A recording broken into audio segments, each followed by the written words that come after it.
प्रचारिणे निर्विशेष शून्यवादी पाश्चात्य देशधारिणे जय श्री कृष्ण चैतन्य प्रभु नित्यानंद श्री अद्वैत गदाधर शिवासादि गौर भक्त वृंद। हरे कृष्णा कृष्णा कृष्णा हरे हरे, हरे राम राम राम हरे हरे। तो आप सभी का इस्कॉन डिसेबल कोर्स इस्कॉन शिष्य कार्यक्रम में स्वागत है। उधर का पंखा बंद कर दीजिए और उधर भी। तो हमें भी एक पुस्तक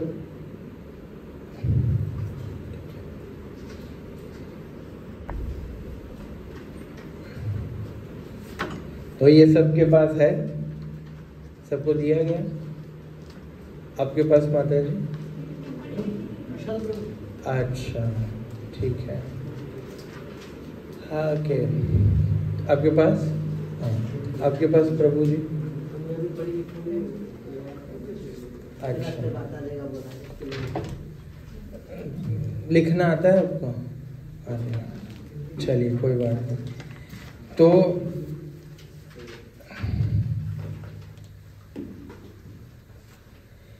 हाँ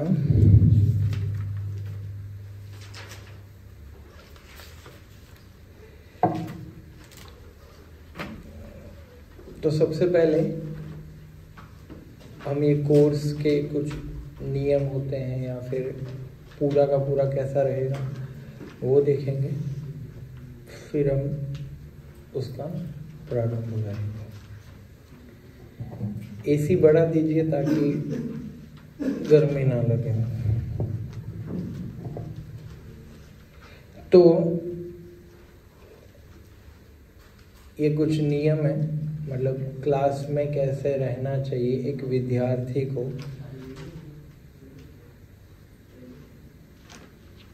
यस, उसके कुछ नियम है। पहला क्या है, जैसे हिंदी में शायद लिखा है, हिंदी भाषा में, हाँ ये अध्याय 1 के बाद ये वाला पेज खोल सकते हैं। चौथा पेज है ये, चौथा 1 2 3 4 ऐसे चौथा आएगा। ये देखिए, इसके बाद ये वाला, बस हाँ बस वही हाँ पहला ही होगा ये। बस देखिए, सबसे पहले क्या है,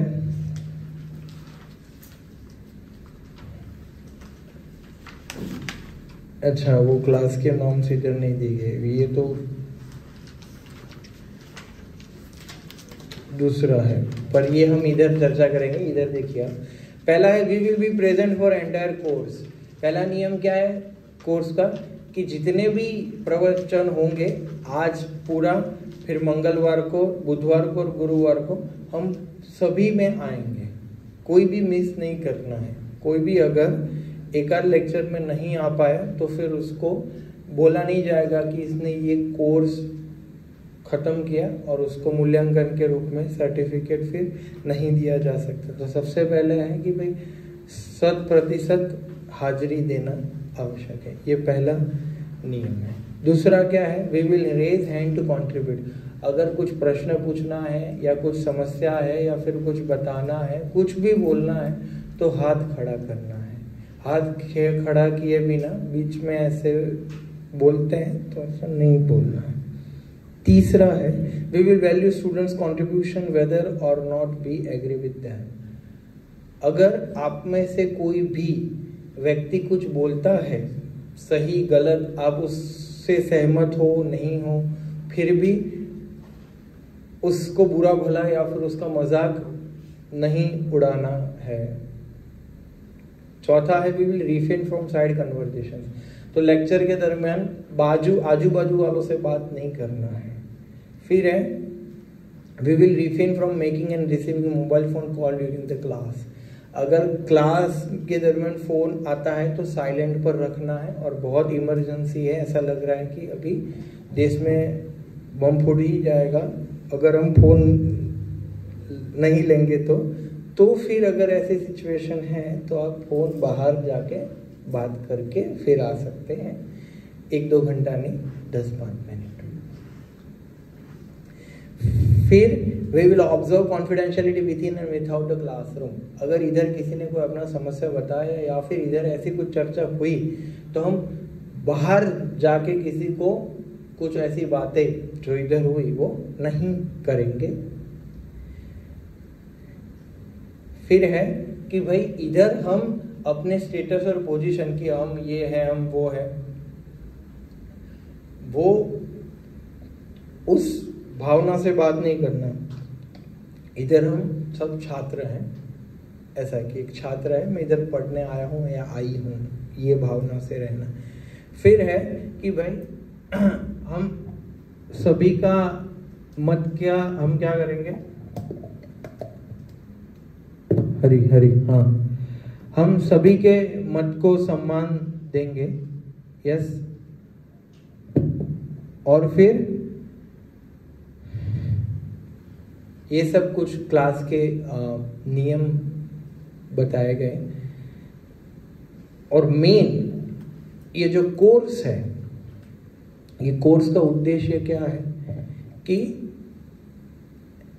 हमारे अंदर हम कैसे बेहतरीन शिष्य बन सकते हैं, एक आदर्श शिष्य, क्योंकि सभी को दीक्षा लेना है। तो जो दीक्षा के लिए इच्छुक है, जिनको हृदय से ऐसी इच्छा है कि हाँ हमें इस्कॉन से दीक्षा लेना है, हमें श्रील प्रभुपाद की परंपरा को आगे बढ़ाना है, ये सभी के लिए जो भी श्रील प्रभुपाद के अनुयायी है या बनना चाहते हैं, उनके अंदर, वो अपने अंदर कैसे गुणवत्ता का विकास कर सकते हैं और कैसे एक अच्छे शिष्य बन सकते हैं, उसके लिए क्या है ये कोर्स। हाँ, ये कोर्स क्या है, बनाया गया है।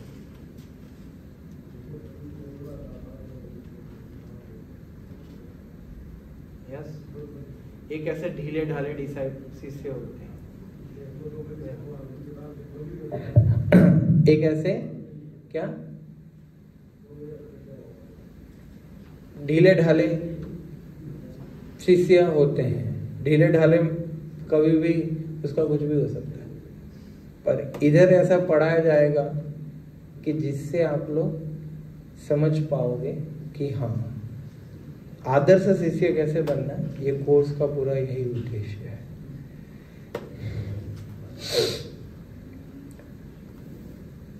तो लक्ष्य क्या है, आदर्श शिष्य बनना। और कैसे आदर्श शिष्य बनेंगे वो इधर लिखा है। अब वो जो चौथा है आप वो देखिए, चौथा पेज, 1 2 3 4 चौथा, ठीक है।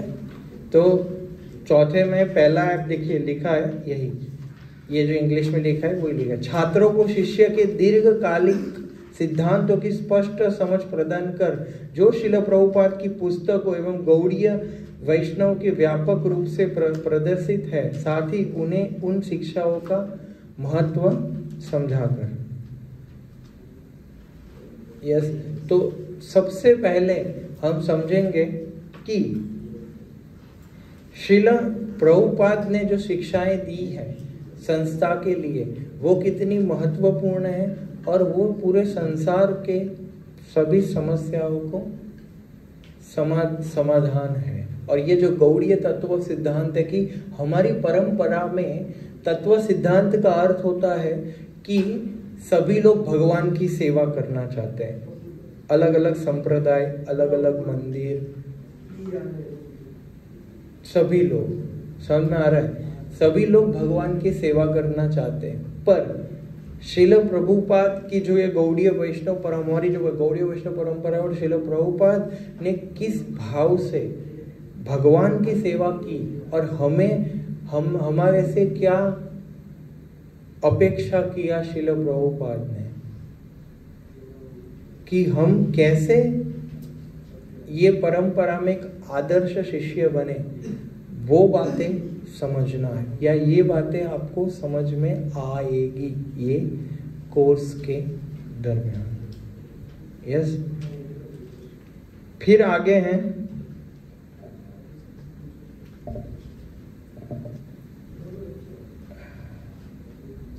ये जो सिद्धांत ऊपर हम देखेंगे वो सारे सिद्धांत यस क्यों समझने हैं, क्योंकि दूसरा है कि ये सारे सिद्धांत समझकर हम क्या करेंगे, अपने गुरु के साथ किस तरह संबंध बनाना है, अन्य श्रील प्रभुपाद के शिष्य या अन्य दीक्षा गुरुओं के साथ हमें किस तरीके से संबंध बनाने, अन्य वैष्णवों के साथ किस तरीके से संबंध बनाने, और अन्य गुरु के शिष्यों के साथ हमें किस तरीके से संबंध बनाने हैं, ये सब का मार्गदर्शन मिलेगा।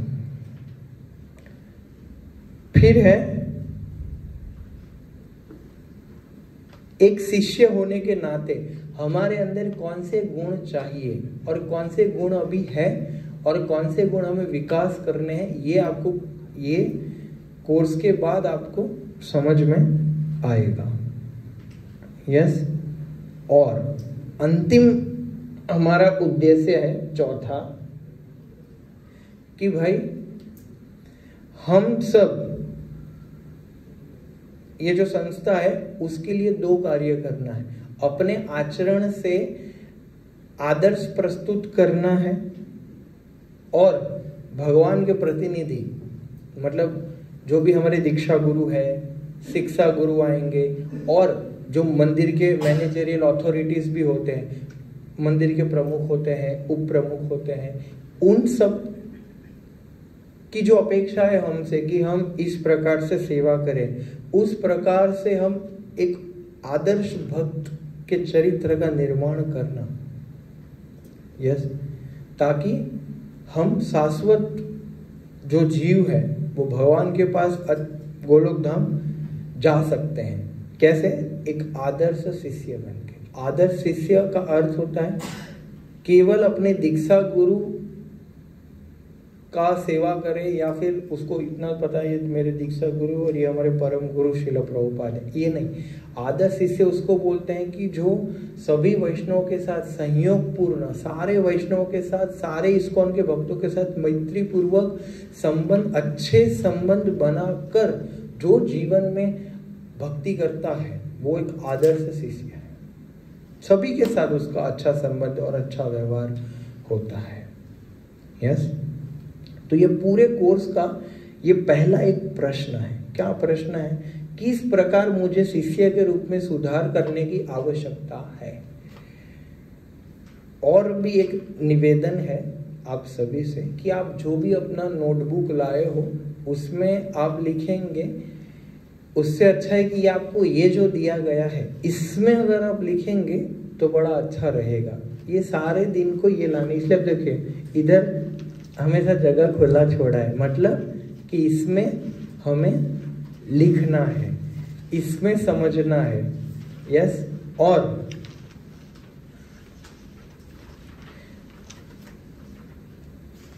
आगे समझाना है।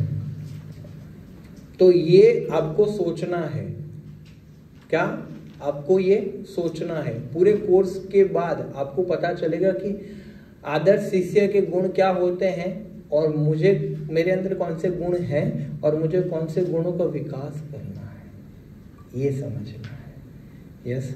तो ये हमेशा सोचते रहना है और कोर्स के बाद ये लिखना है ना।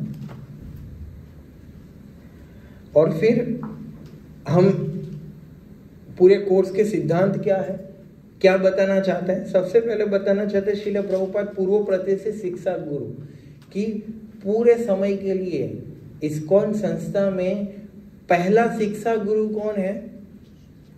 श्रील प्रभुपाद। समझे आप? पहला शिक्षा गुरु कौन है हमारा?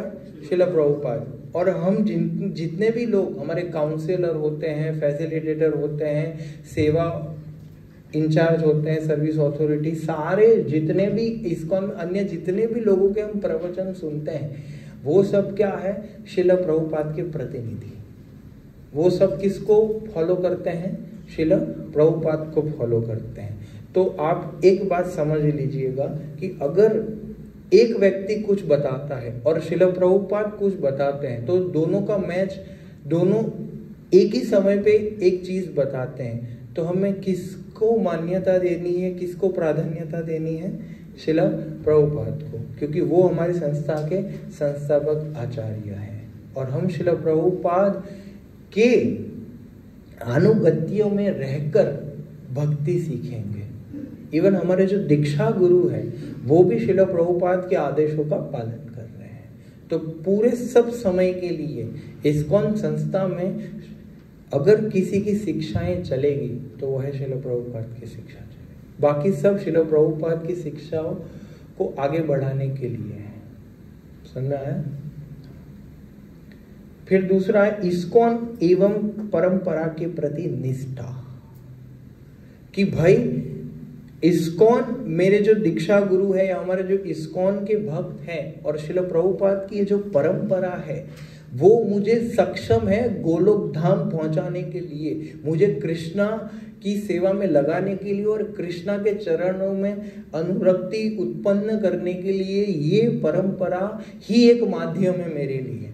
इस्कॉन के बाहर कोई कितना भी अच्छा शिक्षा दे रहा हो या जो भी दे रहा हो, ये इस्कॉन की परंपरा को एकनिष्ठ रहना है।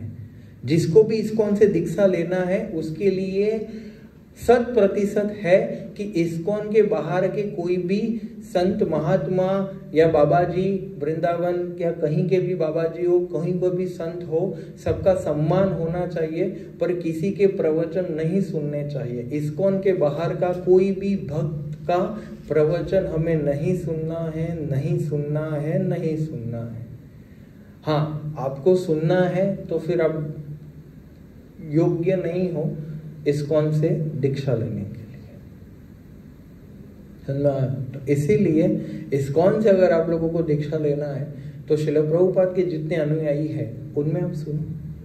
ये सब कथा करते हैं, आपको कथा सुनना है तो कथा मिल जाएगा, आपको तत्व ज्ञान सुनना है तो तत्व ज्ञान मिल जाएगा, जो सुनना है सब मिल जाएगा। तो ये दूसरा ये सिद्धांत है। ये पूरे कोर्स के बाद समझना क्या है वो पहले ही बता रहे हैं। कुछ समझ पाइए ना कुछ समझ पाइए, बट ये कान खुले करके ये समझ लीजिए कि पूरा कोर्स बताना क्या चाहता है। कि भाई हम ये नहीं बोल रहे हैं कि अन्य संत लोग संत नहीं है, अन्य लोग मतलब क्या बोलते हैं बेकार गुरु है, या फिर वो लोग भगवान के शुद्ध भक्त या फिर अच्छे प्रतिनिधि नहीं है। नहीं, इस्कॉन के बाहर भी शुद्ध भक्त है, हम मना नहीं कर रहे, वो लोग बहुत अच्छे भक्त हैं, सब लोग साधु है, सबका सम्मान होना चाहिए, सबके आशीर्वाद की कामना करना चाहिए, पर सुनना खाली इधर है। क्यों? क्योंकि आप देखिए सारे लोग भगवान की अलग अलग रस में सेवा करते हैं। समझ में आया? तो ये जो गौड़ीय परंपरा है उनका राधा कृष्ण की सेवा करने का अलग भाव है, अन्य लोगों का अलग भाव है। समझ में आ रहा है? तो सभी लोग भगवान की ही सेवा कर रहे हैं, पर वास्तविकता में अगर आपको इस्कॉन से शिला प्रभुपाद की संस्था से आगे बढ़ना है तो एक चीज अनिवार्य है कि आप इधर से सुने। अभी शिला प्रभुपाद हरे कृष्णा बोलेंगे और आप किसी का ऐसा सुनोगे वो कोई और मंत्र बोलेगा तो किसका माला करोगे? या कंफ्यूजन होगा। वो गलत मंत्र नहीं देगा, सही मंत्र देगा, पर दीक्षा जहां से लिया होता है ना, वो दीक्षा गुरु को 100% उसकी आज्ञा का पालन करने से ही कृष्णा प्रसन्न होंगे। दीक्षा गुरु का भी सुनो, उसका भी सुनो, तो ये तो फिर वो इंग्लिश का प्रोवर्ब ऐसा हो जाएगा, everyone wife is no one wife. समझ रहे हैं? सभी को फॉलो करते हैं ना, वो किसी को फॉलो नहीं करते, वो अपने मन को फॉलो करते हैं। समझ में आया? तो इसीलिए एवं भगवान भी पुष्टि करते हैं 16 अध्याय 23वां श्लोक, यह शास्त्र विधि उत्सृज्य वर्तते काम कारत न आपनोति न सिद्धिं न सुखम न परमां गति।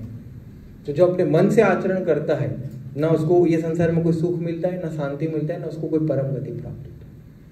परम गति तो छोड़िए, इधर रहते रहते भी शांति और सुख नहीं मिलेगा। भगवान ये बता रहे, जो अपने मन से करता है, मन गढ़ंत कार्य को करता है। यस, तो इसीलिए ये जरूरी है कि परंपरा को एक निष्ठ रहे, इधर जो बताया गया वो फॉलो करें, क्योंकि गोलोक से ऊपर कोई कुछ है नहीं, ऊपर कुछ है नहीं। उतने तक ही जाना है, तो ये लोग पहुंचा देंगे। फिर तीसरा है respect for multiple authorities and senior Vaishnavas, है ना। ऐसा नहीं कि मैं, मेरा गुरु और प्रभुपाद, बाकी सबको साइड करो, बाकी सब तो हुआ है, हम शुद्ध भक्तों को सुनते हैं। तो हमारे ग्रुप लीडर नामहट प्रोग्राम के इंचार्ज होते हैं, हमारे प्रमुख होते हैं, सब अलग अलग अथॉरिटी, तो सभी वैष्णव का सम्मान करके जितना जितना सेवा होता है सभी का हमें करना है। फिर चौथा है गुरु का विचार पूर्वक चयन करना कि हाँ ये दीक्षा गुरु है, इनसे मुझे दीक्षा लेना है। समझ में आया? दीक्षा कैसे लेना है और दीक्षा गुरु का चयन कैसे करना है, ये महत्वपूर्ण विषयों में से इस कोर्स का एक विषय है। फिर एक गुरु के निर्देशनों पर श्रद्धा कि हाँ मैं बताया ना कि नहीं बताया मतलब इतना ही है, हो जाएगा। फिर है श्रील प्रभुपाद के आंदोलन एवं प्रतिज्ञाओं के प्रति प्रतिबद्धता। वही बताया कि जो भी गुरु आपको नियम बोलेंगे, जो भी दीक्षा के समय जो भी नियम है, अभी नियम बताए जाएंगे, आगे मंगलवार को नियम वाला लेक्चर आएगा, तो वो सब दृढ़ता पूर्वक पालन करना है ना। नियम में कोई त्रुटि नहीं होनी चाहिए। फिर है अनुकरणीय साधना, आचरण एवं जीवन शैली। अनुकरणीय साधना मतलब कि हम ऐसी साधना करें कि जिससे एक हम आदर्श शिष्य बन सके, और जो हमारे गुरुजनों ने हमें बोला है वो लोग जैसा करते हैं बस वैसे करने का हमें क्या करना है, प्रयास करना है। फिर है सेवा, विनम्रता और समीक्षा। हमें जिज्ञासा करना है, यस, विनम्रता से सेवा करना है, विनम्रता रखना है और विनम्रता के भाव से सेवा करना है। कौन सा श्लोक है गीता का? विनम्रता से प्रश्न पूछना है और फिर क्या करना है, सेवा करना है। कौन बताएगा? यहाँ 4th अध्याय 34वां श्लोक, तद्विद्धि प्रणिपातेन परिप्रश्नेन सेवया उपदेशन्ति ते ज्ञानम ज्ञानिना तत्वदर्शिना। फिर क्या है? अनुकूल संग, है ना। अनुकूल संग, एक प्रतिकूल संग भी होता है ना। प्रतिकूल संग भी होता है कि आइए माता जी या आइए प्रभु जी मूवी देखने चलते हैं, तो ये एक ऐसा संग होता है, समझे आप, कि आओ आओ प्रभु जी आओ, देखो कैसे वो गलत सेवा कर रहा है, मैं दिखाता हूँ आपको। समझे आप? हमारे एक महान आचार्य हो गए विश्वनाथ चक्रवर्ती ठाकुर, उन्होंने अपने भाष्य में एक में लिखा है, 2 अलग अलग शब्द लिखे हैं पर आप समझ पाएंगे इससे। देखो व्यक्ति या तो दुराचारी होता है या तो वैष्णव होता है, दोनों नहीं हो सकता, पर उन्होंने एक शब्द लिखा है दुराचारी वैष्णव। तो जिसका आचरण अच्छा नहीं होता है, मतलब भक्त कैसा होना चाहिए, ऐसा भक्तों जैसा आचरण नहीं होता है उसका, समझ रहे हो? तो उसको क्या बोलते हैं? दुराचारी वैष्णव। तो ऐसे कुछ लोग नहीं, भक्त बनने के बाद, माला करने के बाद भी कभी कभी ऐसे गाली बोलते रहते हैं और वैसे कुछ अलग अलग चीजें करते रहते हैं जो नहीं करनी चाहिए, है ना। तो ऐसे भक्तों के संग में हमें नहीं रहना है, उसको ऐसे दूर से हरे कृष्णा। तो ऐसा जो जिनके संग से, संग किनका करना चाहिए, जिनके संग में रहकर हमें भक्ति करने की प्रेरणा मिलती है, जिनके संग में रह के ऐसे बोलते हैं कि हाँ उत्साह आता है, सेवा करना चाहिए, भक्ति करना चाहिए, उनका संग करना चाहिए। जिनकी संगत में जाके ऐसा लगता है बाद में माला करेंगे, तो वो अच्छा संग नहीं है, वो कुसंग है। उनका लालच हमारे थोड़ा है। हाँ, इसीलिए बोला था ना कि अगर बोलना है तो हाथ खड़ा करना है। और फिर 9वां है, ये बताया, 10वां है कि हरि नाम का अनुशीलन एवं प्रचार प्रसार। तो हमें एवरीडे क्या करना है, कुछ करो ना करो पर हाँ माला करना है और प्रचार करना है। ठीक है, ये 10 चीजें ये कोर्स से समझनी है। फिर पत्ता घुमाइए पीछे। हाँ, ये परीक्षा है। क्या है ये? परीक्षा। परीक्षा में ये 20 प्रश्न पूछे जाएंगे। कितने? 20 प्रश्न पूछे जाएंगे, या 20 में से कुछ प्रश्न पूछे जाएंगे, है ना। तो अब देखिए, अभी बाजू में अध्याय भी लिखे हैं। अध्याय 2, पार्ट 3, 5, 8, पार्ट 6, 2, 3, जितना खत्म हो जाएगा उतना उतना हमें क्या लिखना है? घर से लिख के लाना है, वरना गुरुवार को आएंगे या बुधवार की रात को फिर लिखेंगे तो फिर बहुत बढ़ जाएगा। ठीक है, तो ये सब देख देख कर लिखना है, और फिर आपको हमारी एग्जाम लिखने वाली नहीं होगी, ये खाली आपको लिख के लाना है। ऐसा नहीं कि चलो आप इधर बैठो, आप उधर बैठो और लिखो, ये सब नहीं। लिख के लाओ, और अब फिर ऐसे वो नहीं, ओरल एग्जाम, मौखिक परीक्षा लेते थे, ऐसे बैठेंगे, कुछ बातें पूछेंगे आपको, आ गया तो पास, नहीं आया तो आप सुनते रहिए आगे। और जब आपके कोई ग्रुप लीडर होंगे, वो बोलेंगे कि प्रभु जी अभी इसका दीक्षा करवाना है, तो उनके गारंटी से हम सर्टिफिकेट दे देंगे। समझ में आया? जब दीक्षा होने वाली, जब दीक्षा की रिक्शा में बैठोगे आप, तब दे देंगे, तब तक नहीं मिलेगा। ठीक है, तो सबको प्रयास करना चाहिए कि भाई पास हो जाए। इसलिए क्या करना है? पास कब होगे? 2 कान खोले रखेंगे, है ना, कान खोले रखेंगे, तब दिमाग बंद, कान खोले, दिमाग चालू रखना है पर बाहर से इधर आ जाना है। यस, समझ में आ गया? तो एक गुरुवार को हमारा होगा अंतिम पड़ाव। तो ये पहला पाठ है। अब देखिए पूरा ये खोलिए, इधर लिखा है, दूसरा पेज पे आ जाइए। अनुगमनिका 4 अध्याय है इसमें। कितने अध्याय हैं? 4 अध्याय हैं। देखिए पहला तो हमने बोल लिया, ठीक है। दूसरा क्या है? गुरु तत्व और एवं गुरु परंपरा। उसमें क्या है? पहला क्या समझेंगे? गुरु तत्व क्या है। फिर क्या समझेंगे? कितने प्रकार के गुरु होते हैं। फिर क्या समझेंगे? गुरु परंपरा की प्रणाली कैसी है। फिर क्या समझेंगे?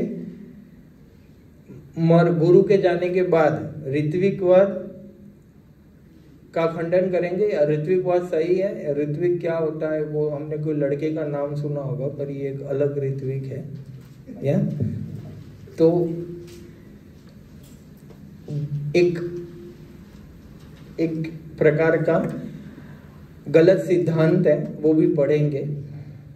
फिर है तीसरा अध्याय, इस्कॉन में प्रभुपाद का स्थान क्या है ना, कि उनको खाली टेम्पल हॉल में ही बिठाना है कि कहाँ बिठाना है।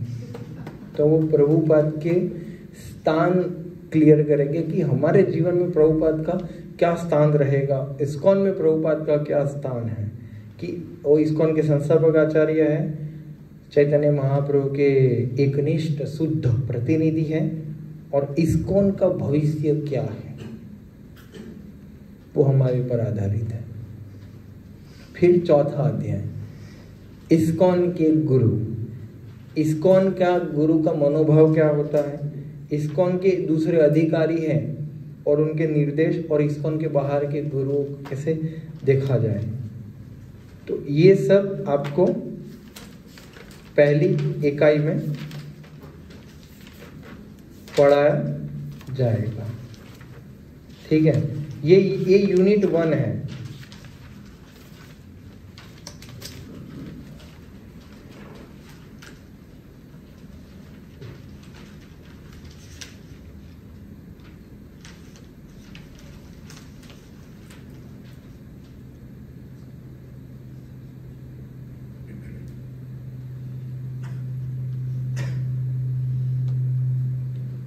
यस, तो दूसरा अध्याय में पहला क्या देखेंगे हम अभी? गुरु तत्व। यस, तो ये जो गुरु तत्व है, यस,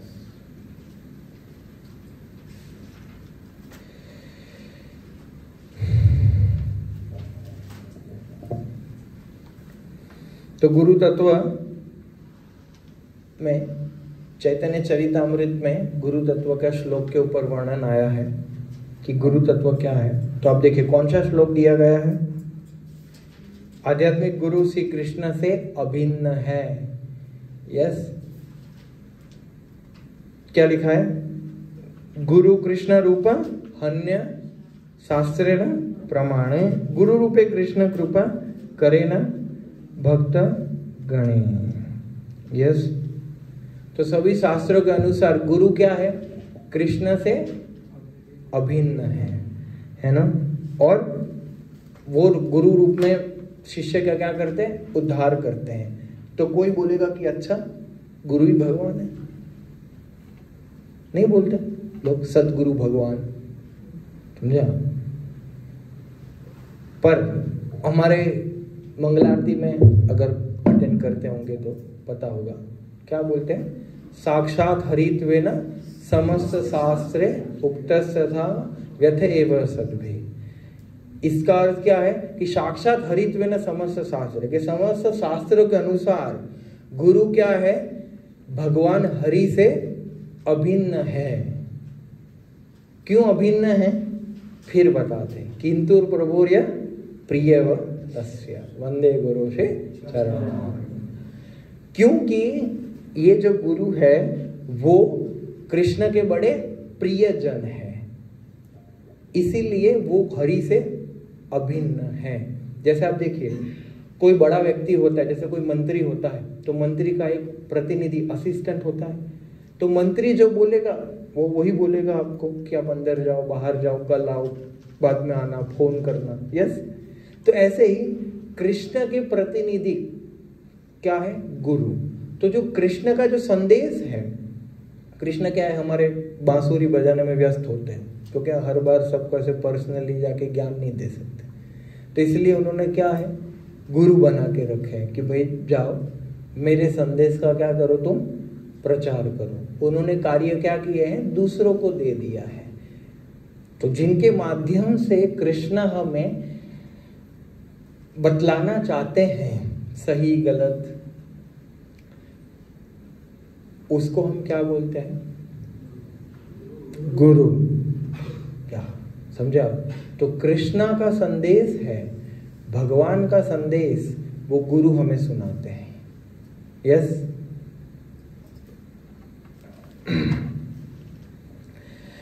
तो इसीलिए ये चीज हमें समझना है कि गुरु मतलब आचार्य कृष्ण के शुद्ध प्रतिनिधि के रूप में कार्य करते हैं।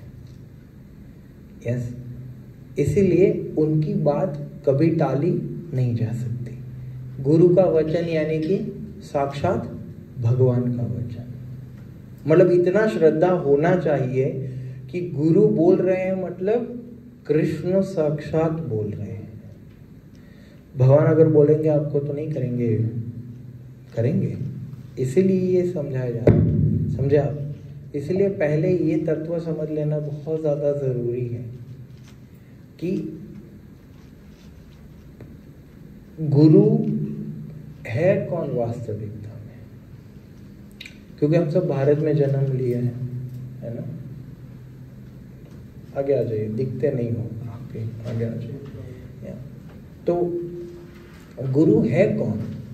गुरु कृष्ण के, बोला ना, प्रतिनिधि। और कृष्ण जैसे बोलते हैं बस वैसे ही बोलते हैं वो। जैसे प्रभुपाद बोला करते थे कि कृष्णा गीता में बोलते हैं सारे धर्मों को त्याग करके मेरी शरण में आओ। तो अगर ऐसा ही कोई बोलेगा तो कृष्णा ने बोला और गुरु ने बोला, समान ही हुआ ना। तो इसको क्या बोलते हैं? गुरु। यस, तो गुरु क्या है? कृष्ण से अभिन्न है। और जब हमारे अंदर ऐसी मानसिकता हो कि मैं 100% मेरे गुरु को की आज्ञा को पालन करने के लिए तैयार हूँ, अब मुझे जो भी बोला जाएगा, चाहे मुझे कितना भी कष्ट हो, पर फिर भी ये आज्ञा का पालन करने का मैं प्रयास करूँगा या प्रयास करूँगी। इतना अगर हमारे अंदर कन्विक्शन है, इतना हमारे अगर दृढ़ निश्चय है, और यदि हम तैयार है, तो हमें क्या करना चाहिए? दीक्षा के लिए अपने आप को योग्य मानना चाहिए। एक होता है कि आप जिन वरिष्ठ भक्तों के साथ संबंध रखते हो, जिन्होंने आपको इस्कॉन में जोड़ा है, या जिनके माध्यम से आप मंदिर में जुड़े हुए हो, वो लोग आपको बोलते हैं कि हाँ आप दीक्षा ले लो। दूसरा है कि आप अपना खुद का मूल्यांकन करो कि मैं वास्तविकता में दीक्षा लेने के लिए योग्य हूँ या नहीं, क्योंकि खुद का तो पता होता है ना खुद को। तो ये कोर्स इसके लिए भी बनाया गया है कि भाई ठीक है, मैं योग्य हूँ क्या, और वो योग्यता क्या है इधर बढ़ाई जाएगी। और उसमें पहली योग्यता हमने भी चर्चा की। क्या है पहली योग्यता? गुरु के वचनों पर 100% श्रद्धा। ये क्या है? पहली योग्यता। हाँ, इसका अर्थ ये नहीं कि गुरु जो बोले वो मान लेना है। इसका अर्थ ये है कि पहले जानो समझो, एक बार विश्वास आ गया फिर संशय मत करो। इस्कॉन में आने से पहले, इस्कॉन में आने के बाद भी आपको बहुत सारे प्रश्न होंगे। हरे कृष्ण ही क्यों करना है, इधर के ही क्यों सुनना है, कृष्ण ही क्यों परम भगवान है, 16 मालाएं क्यों करना है, 4 नियम का पालन क्यों करना है, ये तिलक क्यों करना है। जितने भी संशय हैं सब पूछ लो। जब आपको लगे कि हाँ सब सही है, अभी मैं तैयार हूं, तब आओ, मैं दीक्षा लूंगा, तब ठीक है। ऐसा नहीं, दीक्षा कोई फैशन नहीं है। हाँ, बाजू वाले ने लिया ये लेंगे, समझे है? नहीं होता है ना, मंदिर में एक आता है, एक व्यक्ति यूं करता है तो दूसरा भी करता है, फिर उसको देख के तीसरा भी करता है। हाँ, एक घंटी बजाएंगे तो सब बजाएंगे। तो गुरु करना कोई फैशन बात नहीं है। इधर का तो शिक्षा क्या है, शिक्षा पे ज्यादा फोकस करो, दीक्षा पे नहीं, समझे? दीक्षा सबसे ज्यादा महत्व है या शिक्षा? कौन बताए? हाथ खड़ा करके। हाँ, दोनों शाबाश।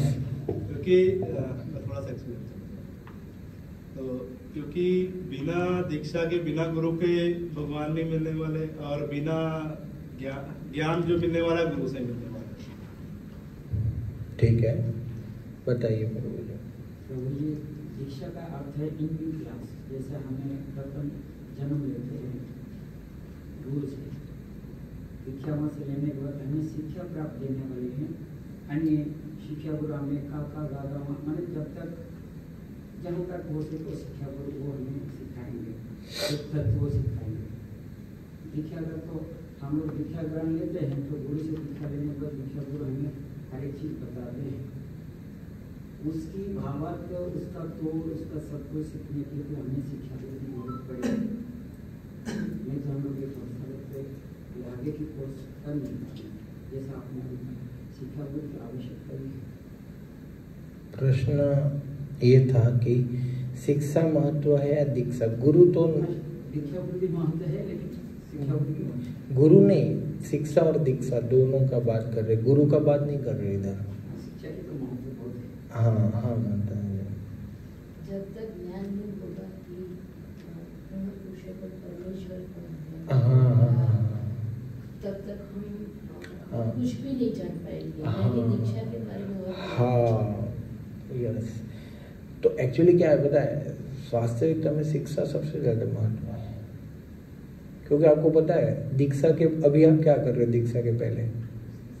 हरे कृष्णा मंत्र ही कर रहे हो ना? कुछ अलग मंत्र है क्या आपका 15 अक्षर का? या दीक्षा के बाद क्या 32 अक्षर का हो जाएगा? अभी भी 16 अक्षर का ही महामंत्र कर रहे हो, अभी भी वही टीका कर रहे हो, वही कपड़े हैं, समझ रहे? वही मंत्र है, वही प्रसाद है। दीक्षा के बाद क्या, ये 2 का 3 हो जाता है और माला बदल जाती है और बेचारे का नाम बदल जाता है। इसके अतिरिक्त हृदय में परिवर्तन लाना मुश्किल होता है, जो शिक्षा से संभव है। समझे? दीक्षा तो तभी सफल होगी जब हम अच्छे से शिक्षा लेंगे। शिक्षा अतिरिक्त बहुत महत्वपूर्ण है, समझे? और बाहर लोग दीक्षा दीक्षा करते हैं, है ना, कि गुरु बनाए हैं, गुरु बनाए हैं। जैसे किसी से पूछा किसी ने कि आप माला करते हो? बोले हाँ गुरु किए हैं। बोले हाँ गुरु तो किए होंगे आपने, पर आप माला करते हो? बोले नहीं नहीं गुरु किए हैं। बोले हाँ पर आप माला करते हो कि नहीं? पर बोले कि यही तो बता रहा हूँ कि हमारे गुरु जी करते हैं, हमारे गुरु माला करते हैं, पर आप करते हो कि नहीं? चलो मैं नहीं कर पा रहा हूँ इसीलिए तो गुरु किए हैं।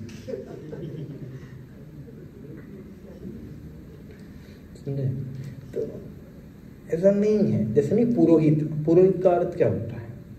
दूसरों के हित के लिए कर्म करना। शाबाश, सही है आपका। तो इसीलिए पुरोहित यानी कि पंडित, जो पुरोहित जो यज्ञ करवाते वो क्या करता है पता है?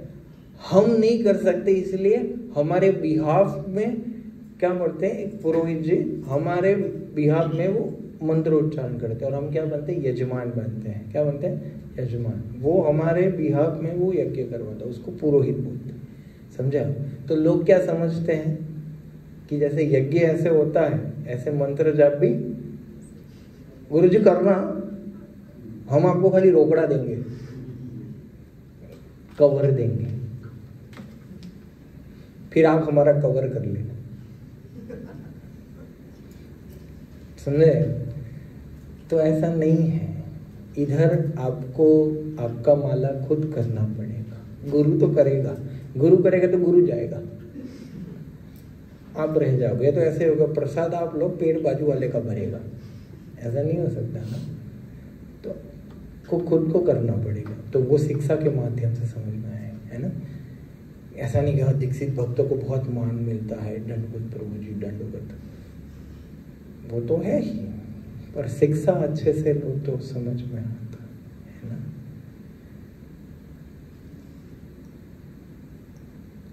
गगन में, आकाश में बहुत सारे तारे होते हैं, पर चंद्र एक ही होता है। तो अगर हमें वो चंद्र बनना है तो शिक्षा को पालन करना पड़ेगा। तो अब देखिए, अभी बहुत दीक्षा ज्यादा हो गया, तो समझाते हैं कि दीक्षा का रिक्शा क्या है।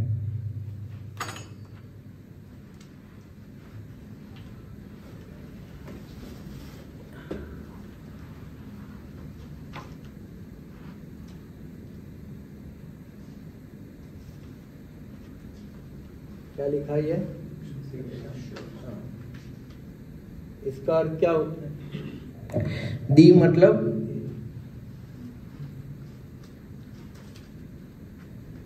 प्रदान करना। शाह ये क्या है? दीक्षा मतलब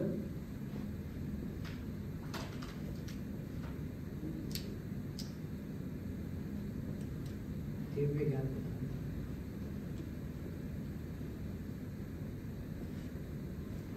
दिव्य ज्ञान प्रदान करना। दीक्षा का अर्थ क्या है? दिव्य ज्ञान प्रदान। यस। तो गुरु हमें दीक्षा के समय क्या देंगे? हाँ, दिव्य ज्ञान। दिव्य ज्ञान क्या है? उपदेश। जो भी उपदेश देंगे दीक्षा के समय आपको 3 आदेश मिलेंगे। कितने? 3 आदेश। पहला है हर रोज 16 माला का जाप करो, दूसरा है 4 नियम का पालन करो, और तीसरा है 10 नाम अपराध से बचो। ये 3 आज्ञाएं प्राप्त होगी। और फिर अन्य आज्ञाएं होगी कि भाई श्रील प्रभुपाद के ग्रंथों का अध्ययन करो, सेवा करो, वगैरह वगैरह। ये सब उपदेश देते हैं, उसको बोलते हैं दीक्षा।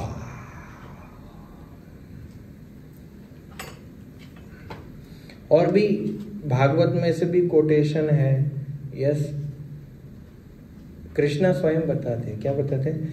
आचार्याम विजान्या नावमन्येत करहचित न मर्ते बुद्ध्याच्युयेत सर्वदेवो मयो गुरु। यस, कि व्यक्ति को गुरु को मेरे समान ही समझना चाहिए, जो किसी भी प्रकार का अनादर उनका नहीं करना चाहिए। क्यों? क्योंकि गुरु जो है सभी देवताओं का, मतलब मेरा भी प्रतिनिधि है। यस, और साधारण मनुष्य को ईर्षा, गुरु से ईर्षा नहीं करनी चाहिए।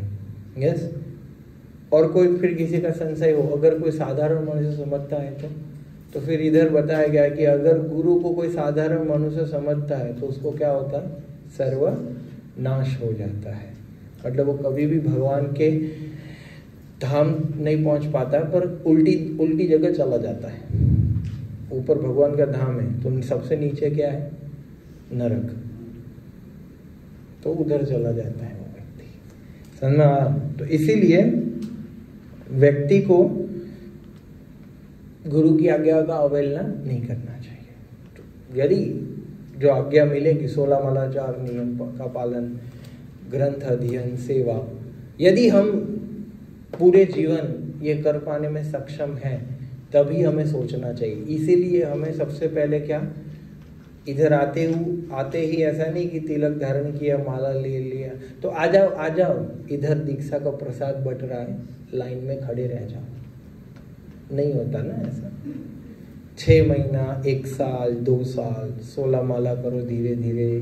पहले हम 1 माला करते थे, फिर 4 बूंदों वाला 4 माला करते थे, फिर 8 माला आए, फिर 12, 16।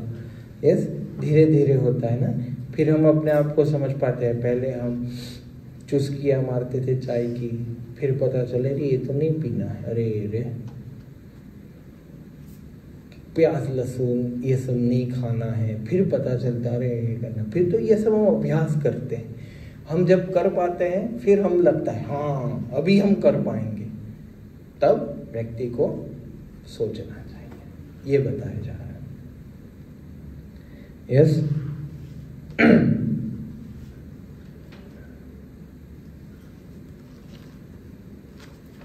ये गुरु तत्व समझ में आया कि गुरु कृष्णा के प्रतिनिधि है, गुरु कृष्णा से अभिन्न है।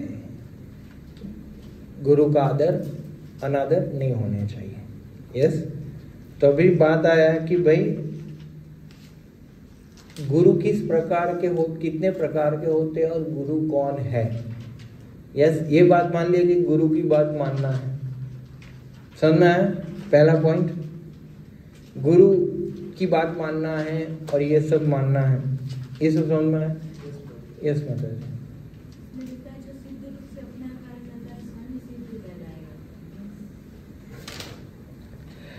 जो सिद्ध रूप से अपना कार्य करता है वो स्वयं भी सिद्ध कहलाएगा। यस, तो उसका अर्थ ये है कि अगर हमें सिद्धि प्राप्त करना है, जैसे गुरु ने सिद्धि प्राप्त किया है, तो गुरु सिद्धि के मार्ग पर चलता है। तो यदि हम भी गुरु के पद प्रदर्शन पे कार्य करेंगे तो हम भी उस तरह से सिद्ध हो पाएंगे। ये बताया गया। हाँ, व्यक्ति को ये नहीं समझना चाहिए कि अभी मैं अपने गुरु से भी उच्च भक्त हो गया हूं, ऐसा नहीं है।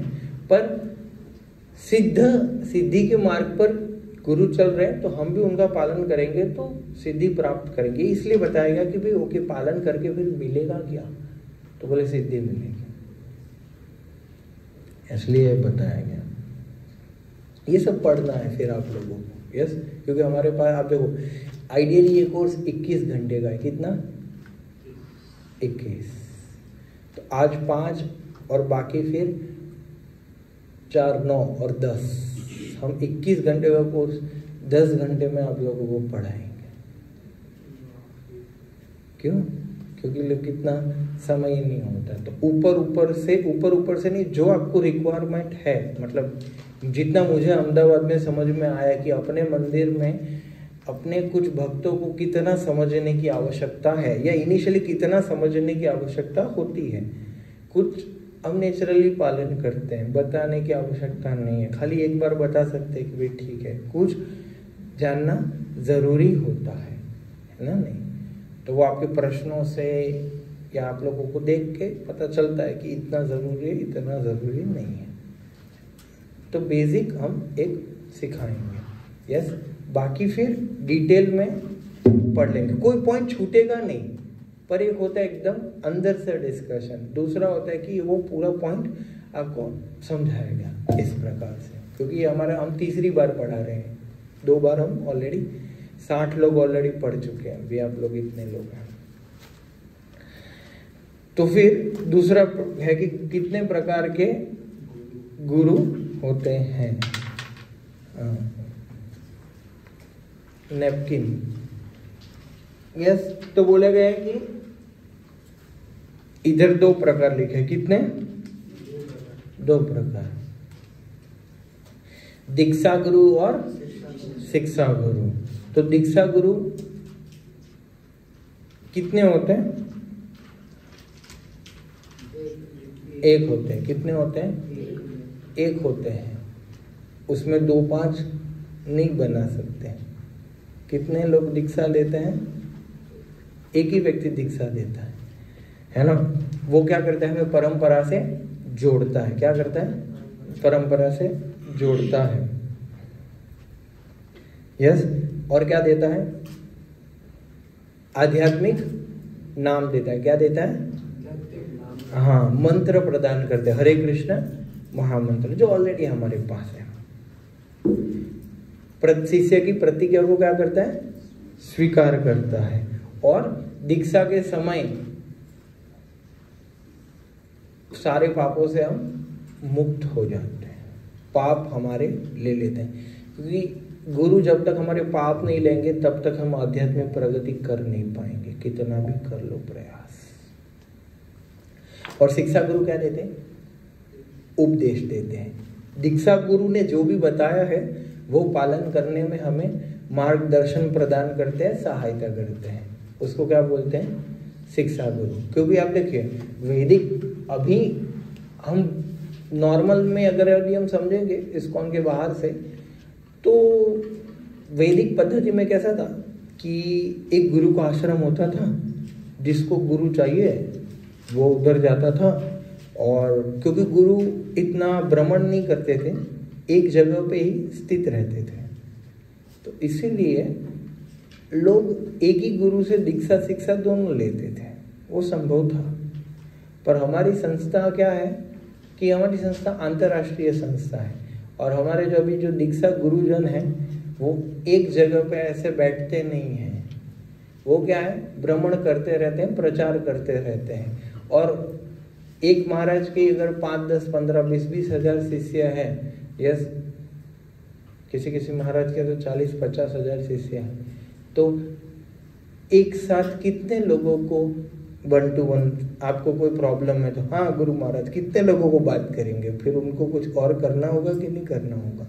तो इसीलिए वो क्या करते हैं? अपने प्रतिनिधि को छोड़ देते हैं कि ठीक है, तुम इनसे बात करो, इनसे गाइडेंस लो, जिसको हम बोलते हैं काउंसिलर, शिक्षा गुरु का प्रतिनिधि वगैरह वगैरह ना।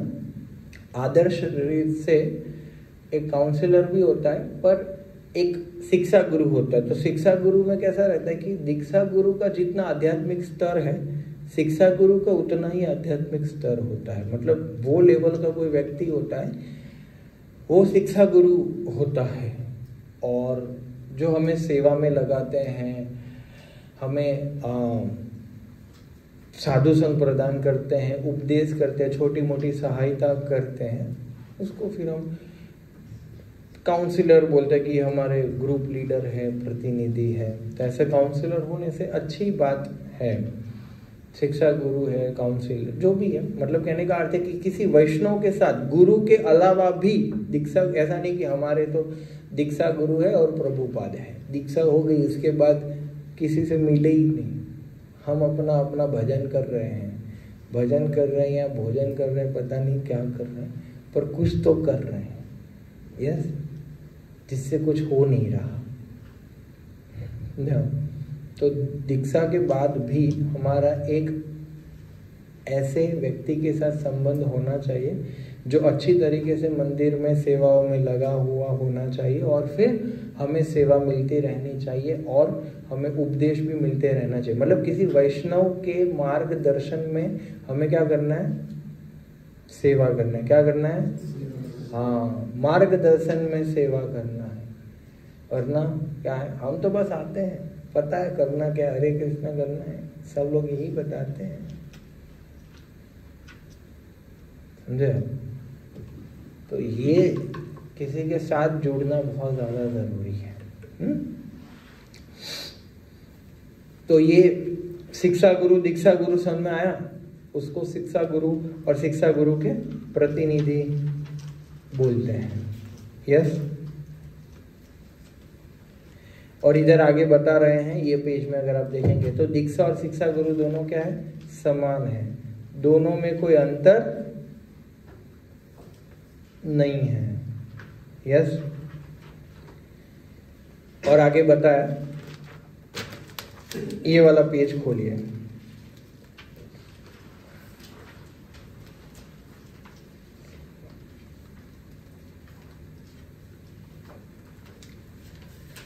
यस, तो अब देखिए आध्यात्मिक प्रगति हमने चालू किया, ठीक है। ये आध्यात्मिक मार्ग हमने इधर से प्रारंभ किया है ना, और प्रारंभ के बाद हमें कहाँ तक कुछ कार्य हम प्रारंभ करते हैं तो उसका अंत होता है, उसका स्थान निर्धारित होता है कि जाना कहाँ है। तो आध्यात्मिक मार्ग ऐसा ही है। आध्यात्मिक मार्ग में जब हम आगे बढ़ेंगे तब हमारा शिक्षा के माध्यम से इधर हम दीक्षा के स्तर पर पहुंचेंगे। तो दीक्षा को श्रील प्रभुपाद ने अंग्रेजी में क्या अनुवाद किया है? इनिशिएशन। क्या? इनिशिएशन। इनिशिएशन यानी कि शुरुआत, अंत नहीं। क्या? हाँ, दीक्षा हो गया मतलब हो गया, हम दीक्षा की रिक्शा में बैठ गए, हरी बोल, हो गया हमारा। अभी तो क्या है? नहीं, अभी तो शुरुआत हुआ है, पिक्चर अभी बाकी है, ये तो ट्रेलर चालू हुआ है अपना। अभी तो हम माइनस में ही चल रहे हैं। जिनका भी दीक्षा नहीं हुआ है वो सब कहाँ है? माइनस में चल रहे हैं। दीक्षा होने के बाद क्या होगा? जीरो पर आएंगे, और फिर जब प्रारंभ होगा फिर क्या होगा? हमारा प्रगति होगा। पर एक्चुअली श्रील प्रभुपाद ने चैतन्य चरितामृत के मध्य लीला के तात्पर्य में लिखा है कि इवन कोई व्यक्ति प्रामाणिक संप्रदाय या प्रामाणिक गुरु के सानिध्य या प्रामाणिक वैष्णव के अनुगत्य में रहकर यदि नाम जाप करता है और यदि वो दीक्षित नहीं भी है तो भी उसका क्या होता है? भक्ति में प्रगति होता है। क्योंकि आप देखिए अल्टीमेटली तो शिक्षा को स्वीकार करना सबसे ज्यादा जरूरी है। तो हम सब नाम जाप कर रहे हैं, तो हाँ, दीक्षा लेने से क्या होगा? हमारे कमिटमेंट हो जाएगा। क्या हो जाएगा? एक कमिटमेंट हो जाएगा कि हाँ अभी हम बाध्य है। पहले हम अपनी स्व इच्छा से करते हैं, फिर क्या होगा कि नहीं आपको करना ही है। फिर उसमें कोई दो राय नहीं है। यस, तो कितनी दीक्षा होती है इस्कॉन में? ऐसे दो और ऐसे तीन। कितनी दीक्षा होती है? ऐसे तीन दीक्षा होती है वो कुछ लोगों को, पर ऐसे मेन तो कितनी दीक्षा होती है? दो। पहली कौन सी दीक्षा होती है? हरि नाम दीक्षा। कौन सी? हरि नाम दीक्षा, जिसमें आपको क्या मिलता है? महामंत्र, जो ऑलरेडी है आपके पास। यस, और महामंत्र मिलता है। और दूसरा क्या? हाँ, गायत्री मंत्र मिलता है, जनोई। प्रभु जी लोगों को क्या मिलता है? जनोई। और माता जी को क्या मिलता है? गायत्री मंत्र, वो हाथ में करते हैं। यस, तो दूसरा होता है ये, जिसको हम ब्राह्मण दीक्षा बोलते हैं।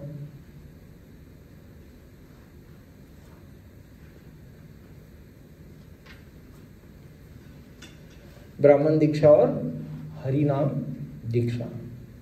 और फिर जो ब्रह्मचारी आश्रम ग्रहण करते हैं उनके लिए लास्ट में होता है संन्यास दीक्षा। ब्रह्मचर्य या फिर जो गृहस्थ आगे जाके फिर वानप्रस्थ लेके अगर उनको संन्यास लेना है तो। हाँ, पर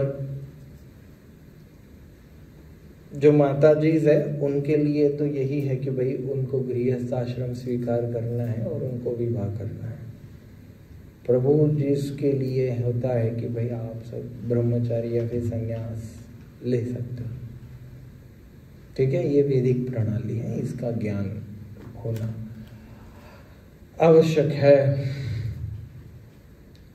यस, तो पहली दीक्षा की योग्यता क्या है कि आप 16 माला करें और 4 नियम का दृढ़ पूर्वक पालन करें और अच्छे से सेवा में लगे। फिर आईडीसी कोर्स के बाद अगले साल हम ये कोर्स भी पढ़ाएंगे, भक्ति शास्त्री। कौन सा? हाँ, वो हमारी दूसरी दीक्षा के लिए होता है।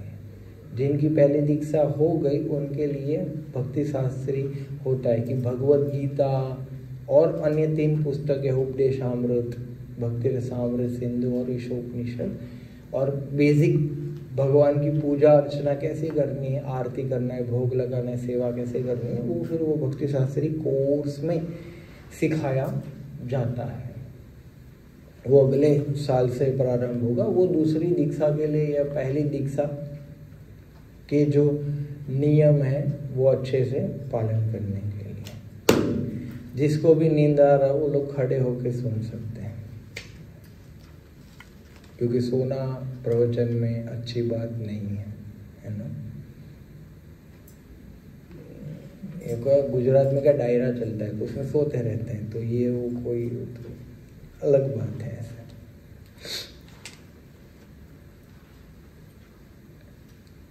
यस, तो दीक्षा कहाँ से मिलता है? गुरु शिष्य परंपरा के माध्यम से क्या मिलता है? दीक्षा मिलता है। क्या मिलता है? हाँ,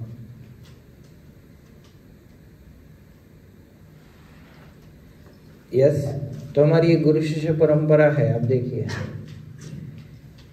जो गुरु शिष्य परंपरा गौड़ीय संप्रदाय जो है वो चैतन्य महाप्रभु से प्रारंभ हुआ। फिर चैतन्य महाप्रभु ने किसको ज्ञान दिया? रूप गोस्वामी और सनातन गोस्वामी, फिर रघुनाथ भट्ट गोस्वामी, फिर जीव गोस्वामी, फिर वही परंपरा में कृष्णदास कविराज गोस्वामी, फिर नरोत्तम दास ठाकुर, फिर विश्वनाथ चक्रवर्ती ठाकुर, बलदेव विद्याभूषण, फिर जगन्नाथ दास बाबा जी महाराज, फिर भक्ति विनोद ठाकुर, फिर गौर किशोर दास बाबा जी महाराज, फिर भक्ति सिद्धांत सरस्वती ठाकुर, और फिर शिला प्रभुपाद की या। तो ये हमारी गुरु शिष्य परंपरा है। तो इस गुरु शिष्य परंपरा के माध्यम से ज्ञान प्राप्त होगा और दीक्षा प्राप्त होगा।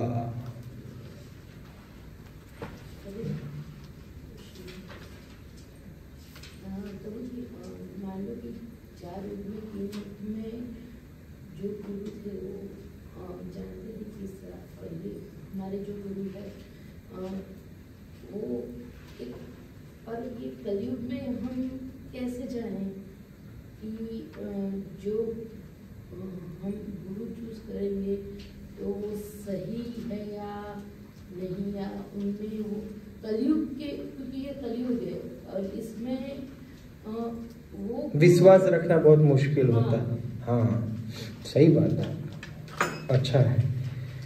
देखिए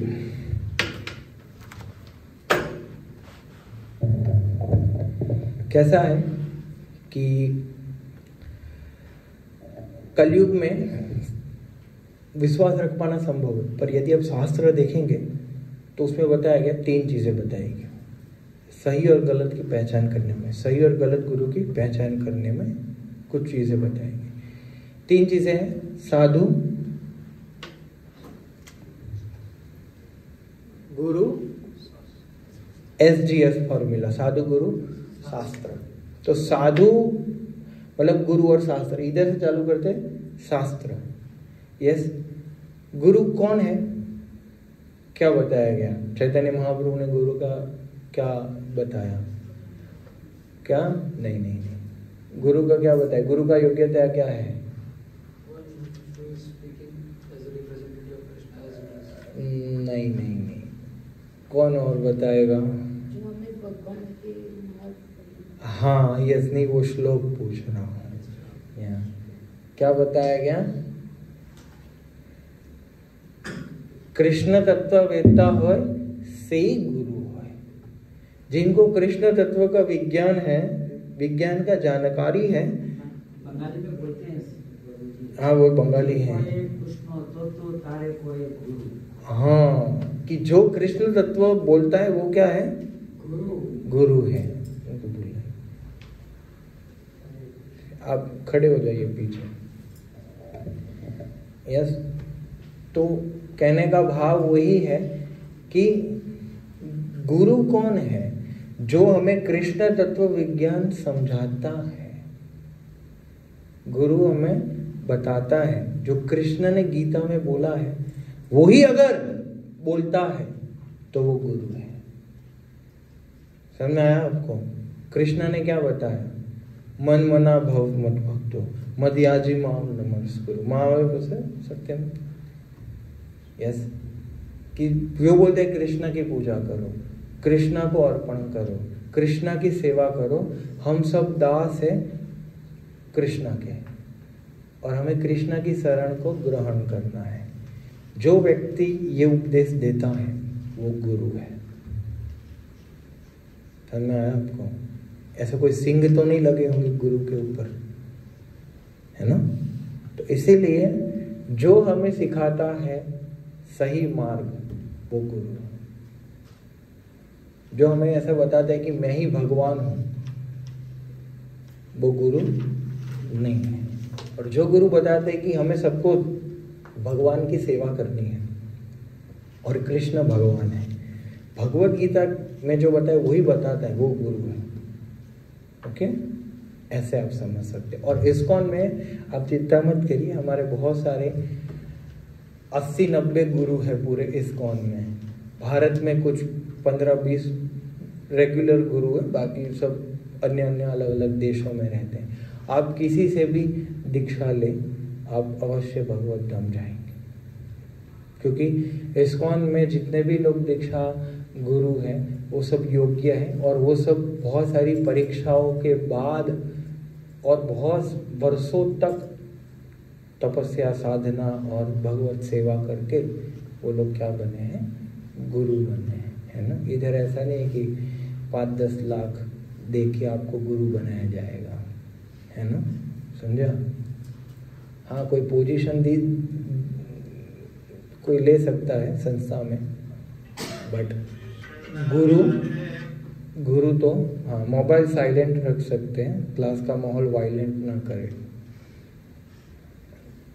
तो ये सबसे ज़्यादा ज़रूरी है कि भाई हमें ये समझना कि भाई हम ये संस्था में किसी से भी दीक्षा ले, हम भगवत धाम जाएंगे, क्योंकि वो गुरु प्रभुपाद के आदेश और उपदेशों का वहन करेगा।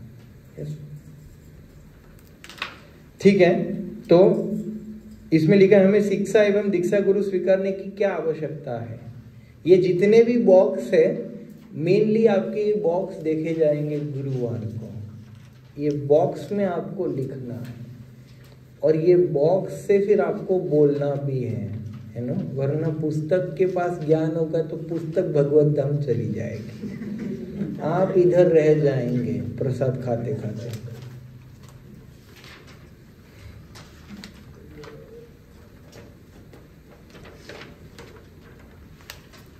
पुस्तक लेके बैठिए। यस, तो कोई बोल सकते अच्छा कहाँ बताया गया गुरु परंपरा प्रणाली, कहाँ बताया गया। यस, तब देखिए क्या लिखा है इधर, कौन पढ़ेगा।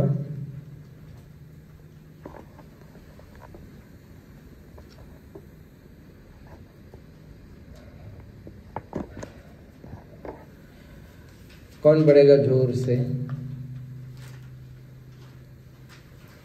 पढ़िए। हिंदी ये पहला पढ़ना है। शिक्षा द्वारा किया गया, पढ़िए जोर से। महामाता जी पढ़िए पहला। शिक्षा द्वारा किया गया आदर स्वयं नहीं स्वीकारते, परंतु श्री कृष्ण को अर्पित कर देते हैं। भगवत गीता में बताया गया है कि श्री कृष्ण का ज्ञान गुरु परंपरा द्वारा ही प्राप्त होता है एवं परंपरा प्राप्तम गीता और गुरु यह सम्मान अपने गुरु को अर्पण करते हैं और उनके गुरु अपने गुरु।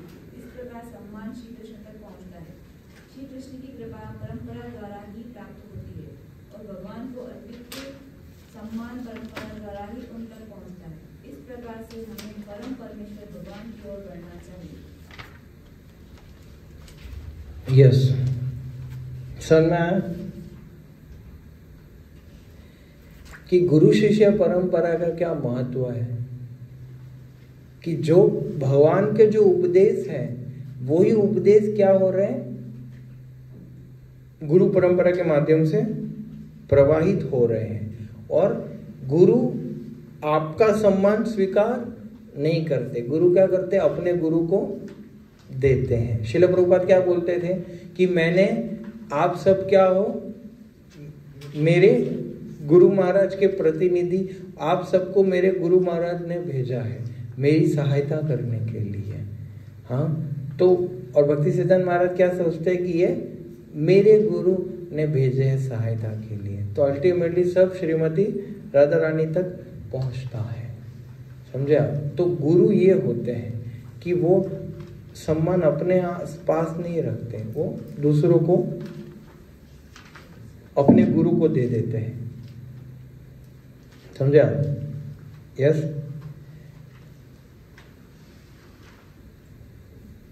और आपको पता है गुरु परंपरा का और आवश्यकता भी इसलिए भी कि हम छलांग नहीं मार सकते। समझ में आया कि अरे हम तो डायरेक्ट भगवान को पहचानते हैं, तो भगवान आपको आएंगे क्या, ए हरि बोल, उठो सुबह माला करो। हाँ, वो तो फिर गुरु ही बताएंगे क्या, भक्ति बताएंगे। भगवान आएंगे का फोन आएगा आपके पास, फोन उठ जा बेटा उठ जा, बांसुरी बजाएंगे कि आपको फोन करेंगे, समझे आप। तो इसीलिए परंपरा में हमें, परंपरा की कड़ी को हमें क्या करना चाहिए, स्वीकार करना चाहिए। समझ में आया। तो इसलिए गुरु परंपरा बहुत ज्यादा आवश्यक है, लिविंग गुरु बहुत ज्यादा क्या है, आवश्यक है। एक वास्तविक गुरु, जैसे आप देखिए, तो आप तो कोई बोल सकता है कि अरे आप बोलते हो कि अच्छा अल्टीमेट अथॉरिटी श्रील प्रभुपाद है, ठीक है, तो फिर हमें दीक्षा लेने की क्या आवश्यकता है। उन्हीं को शिक्षा गुरु माने, फिर शिक्षा है ठीक है, बोल रहे हैं कर रहे हैं, तो और क्या आगे, अब आगे क्या आवश्यकता है। तो क्या बता रहे कि हम छलांग नहीं मार सकते, क्योंकि प्रभुपाद के बाद अभी उनके शिष्य है, फिर हम आए हैं, हमारे बाद भी फिर कुछ और लोग संस्था में जुड़ी। ये संस्था तो 10,000 साल तक चलता रहेगा, समझ में आया। ये संस्था 10,000 साल तक चलता रहेगा, तो कितने लोग आते जाएंगे, बदलते जाएंगे, है ना। हाँ, प्रभुपाद ने जो शिक्षा दी वो है, पर वो हमारे क्या हो गए, परम गुरु हो गए। क्या हो गए, परम गुरु, क्योंकि बीच में उनके शिष्य है। तो यदि हम एक ये वाला सिद्धांत, ये वाला जो तत्व सिद्धांत है कि भाई ओके, अभी मुझे कोई शुद्ध नहीं लगता तो इसलिए अभी रहने दो, प्रभुपाद हो चुके, यस, उसके बाद कोई नहीं। तो ये हम चौथा पॉइंट डिस्कस कर रहे हैं, क्या, ऋत्विकवाद का खंडन। कि ऋत्विकवाद है क्या।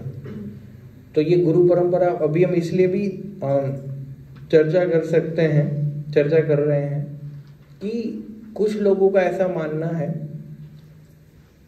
जो इस्कॉन से अलग भी हो चुके हैं, कि श्रील प्रभुपाद के बाद कोई आचार्य हुआ नहीं, और श्रील प्रभुपाद के बाद कोई इतना शुद्ध भक्त हुआ नहीं, तो हमें क्या करना है, श्रील प्रभुपाद को ही दीक्षा गुरु बनाओ, श्रील प्रभुपाद को ही शिक्षा गुरु बनाओ, बाकी सबको बाजू में रखो। तो ये लोग ऋत्विकवाद का सिद्धांत क्या है पता है। ऋत्विक का शब्द में बोला ना, पुरोहित, तो वो क्या होता है, ऋत्विक। ऋत्विक यानी कि गुरु के प्रतिनिधित्व के रूप में, गुरु के बिहाफ में, गुरु के बदले आपको कोई दीक्षा देगा, पर अब आपको जो दीक्षा देगा आप उसके शिष्य नहीं कहलाओगे, आप जिनके बदले वो आपको दीक्षा देगा ना, आप उसके शिष्य कहलाओगे। तो उसको क्या बोलते हैं, ऋत्विक। समझे आप। तो एक्चुअली ऋत्विकवाद का प्रारंभ कहाँ से हुआ, तो शुरू से शुरू करते हैं, क्या। तो अभी तो माता जी चालू ही नहीं हुआ है, तो अभी चालू करेंगे तो समझ में आएगा। तो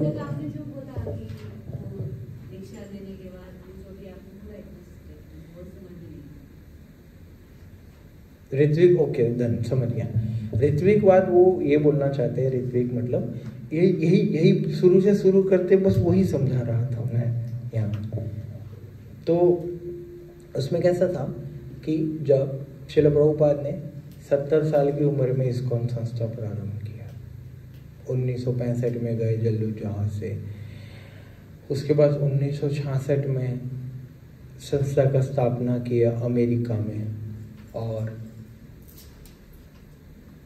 11 साल में 14 बार पूरी पृथ्वी का भ्रमण किया और 108 मंदिर बनाए ना। तो बहुत सारे अनुयायी बढ़ रहे थे। तो 74, 75, 73 के बाद उनका स्वास्थ्य बिगड़ने लगा, वो फिजिकली प्रैक्टिकली जा नहीं पाते थे। तो उन्होंने क्या किया, अपने 11 प्रतिनिधि का चयन किया। कितने लोगों का चयन किया, 11, जो उन्होंने जीबीसी बनाया। जीबीसी यानी कि गवर्निंग बॉडी कमीशन। वो उनके गुरु महाराज भक्ति सिद्धांत सरस्वती ठाकुर का आदेश था कि आप मेरे जाने के बाद क्या करना, जीबीसी बना। पर गौड़ीय मठ का स्थापना किया भक्ति सिद्धांत महाराज ने, प्रभुपाद के गुरु ने। तो गौड़ीय मठ वालों ने ये जीबीसी का अप्लाई किया नहीं, तो पूरा गौड़ीय मठ क्या है, तितर बितर बिखर गया। जितने भी शिष्य थे, जो मंदिर संभालते थे, बस वो मंदिर तक सीमित रह गए। ऐसा एक कॉमन एक संस्था नहीं रहा। तो प्रभुपाद ने क्या किया, संस्था प्रारंभ करने से पहले ही प्रारंभ की अवस्था में क्या बना दिया, जीबीसी यानी कि वो एरिया के एक लीडर, प्रतिनिधि, कि वो व्यक्ति वो संभालेगा, सारी पोस्ट पोजीशन सब संभालेगा। तो ये एक बॉडी मतलब प्रभुपाद के बाद एक व्यक्ति ध्यान नहीं रखेगा, क्योंकि हमारी ये डायनेमिक संस्था है ना। अगर कोई फॉरेनर भक्त को जो भारत में जन्म नहीं लिया, अगर ऐसे भक्त को मेन व्यक्ति बना दिया जाए तो फिर भारतीयों को समस्या आएगी, अगर कोई भारतीयों को बना जाए तो दूसरे लोगों को समस्या आएगी। इसलिए एक कमिटी रखा, समझे आप। तो कुछ ऐसे जो कमिटी बनाई थी उसमें 11 लोगों को उन्होंने क्या बनाया, ऋत्विक बनाया। क्या बनाया, ऋत्विक। कि भाई देखो तुम लोग क्या बनो, ऋत्विक गुरु बनो। क्या बनो कि मेरे अभी तुम लोगों को भ्रमण करना है और जितने भी लोग दीक्षा लेने के लिए सक्षम हैं उन लोगों को, आप लोगों को क्या करना है, दीक्षा देना है। क्या देना है, दीक्षा देना है मेरे बदले। और वो सब किसके शिष्य कहलाएंगे, श्रील प्रभुपाद के शिष्य कहलाएंगे। जैसे 11 लोग हैं उसमें, ठीक है। तो जैसे मान लीजिए कि एक व्यक्ति उसमें से थे परम पूज्य तमाल कृष्ण गोस्वामी महाराज। तो अभी तमाल कृष्ण महाराज जिसको भी दीक्षा देंगे वो तमाल कृष्ण महाराज का शिष्य नहीं कहलाएगा, वो किसका शिष्य कहलाएगा, श्रील प्रभुपाद का शिष्य कहलाएगा। ये प्रभुपाद ने ये नियम बनाया 11 सालों में। ये ऋत्विकवाद है। फिर क्या हुआ कि अब देखिए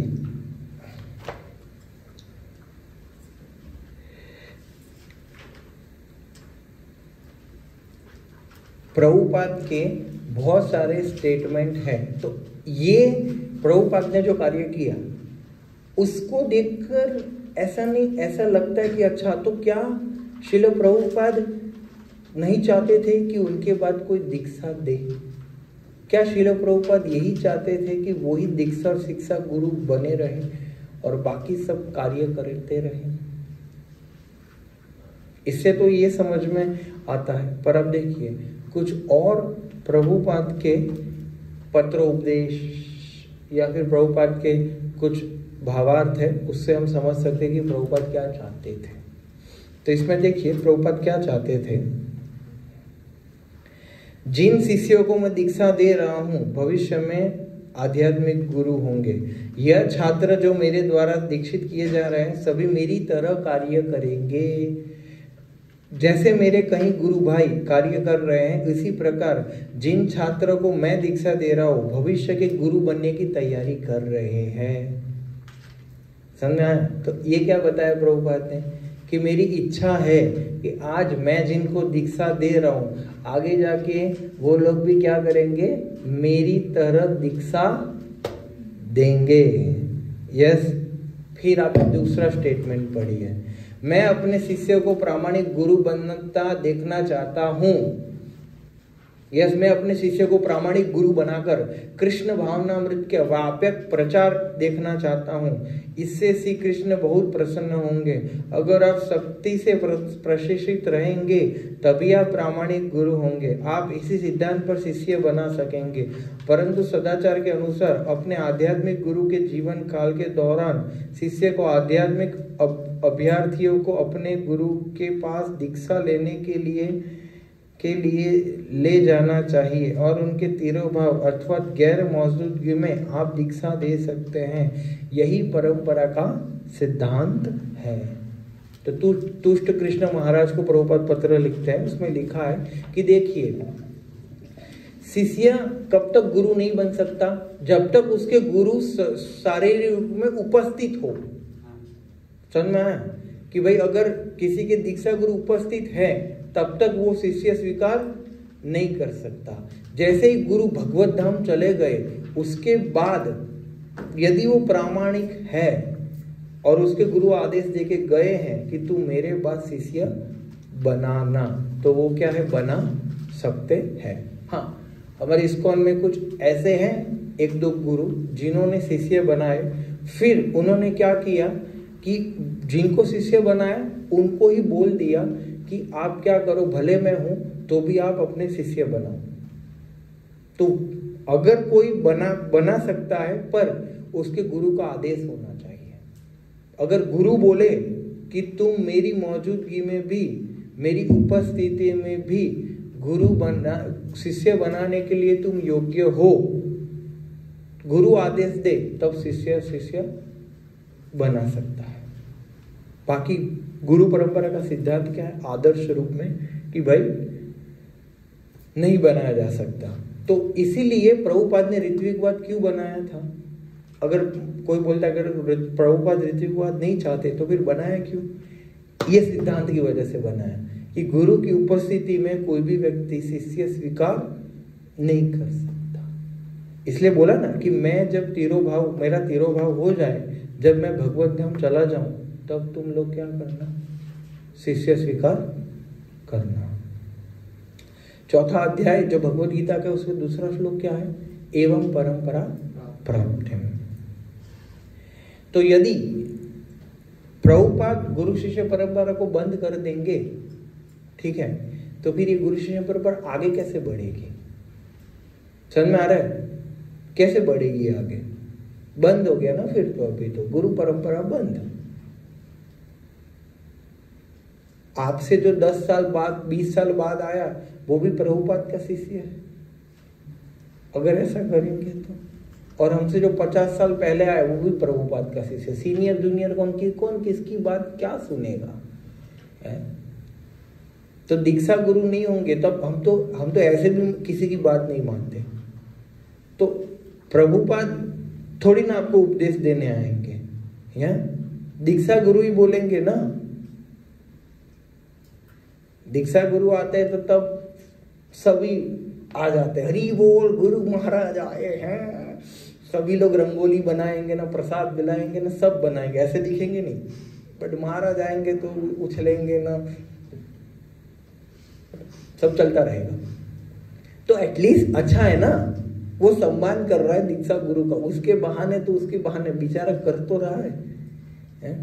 इधर तो क्या ऐसे लगता, देखो भारत में दीक्षा गुरु को कैसे देखते कि हाँ गुरु जी है ऐसे है? बाकी तो प्रभुपाद बेचारे विग्रह स्वरूप में बैठे हैं। पुस्तक में तो बहुत कुछ लिखा है, पर अभी आपको क्या करना है कौन बताएगा? समझ में आया? तो इसीलिए प्रभुपाद ने ये ऋत्विक बनाए। और उसके बाद एक कन्वर्जेशन भी है कि देखिए, मेरे जाने के, उनके शिष्यों ने पूछा कि आपके जाने के बाद आपको एक ग्रुप में एक वीडियो भेजा जाएगा। उन्हें अभी ऋत्विकवाद का बहुत चला था, तो अमोघलीला प्रभु और बहुत सारे अच्छे अच्छे भक्तों ने ये ऋत्विकवाद पर कुछ लेक्चर बनाए हैं। अब वो भी ग्रुप में भेजे जाएंगे, वो आप सबको सुनना है। यस, कि उसमें ये बताया गया कि भाई देखो,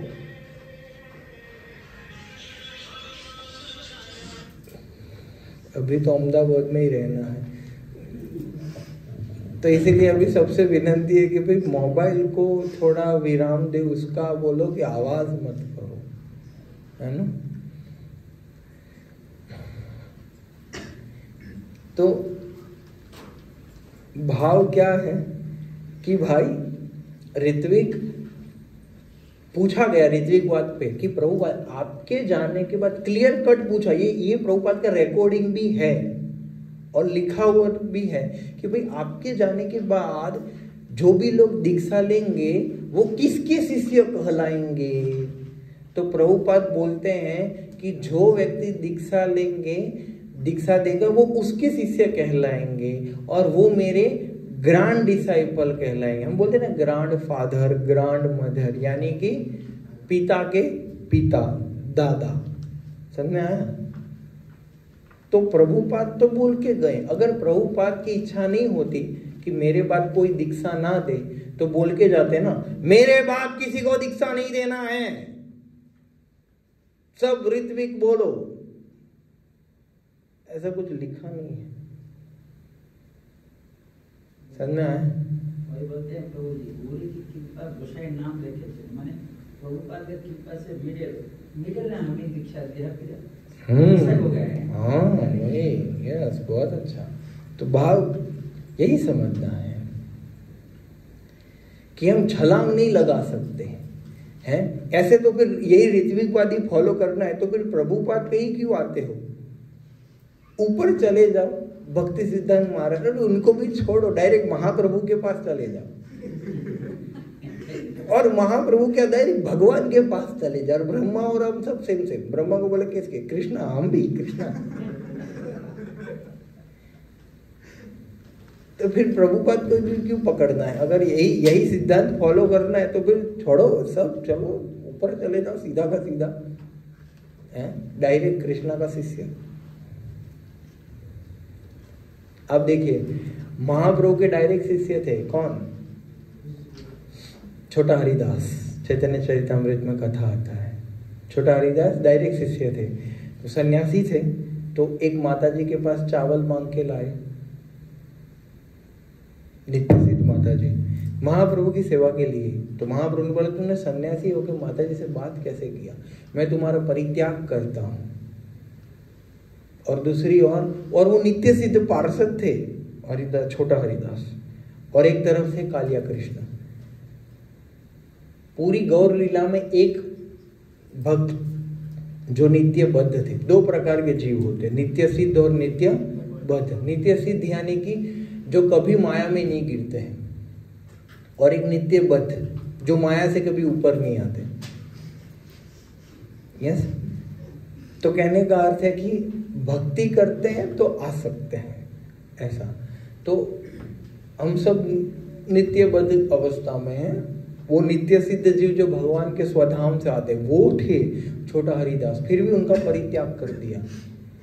और नित्य बद्ध थे कालिया कृष्ण।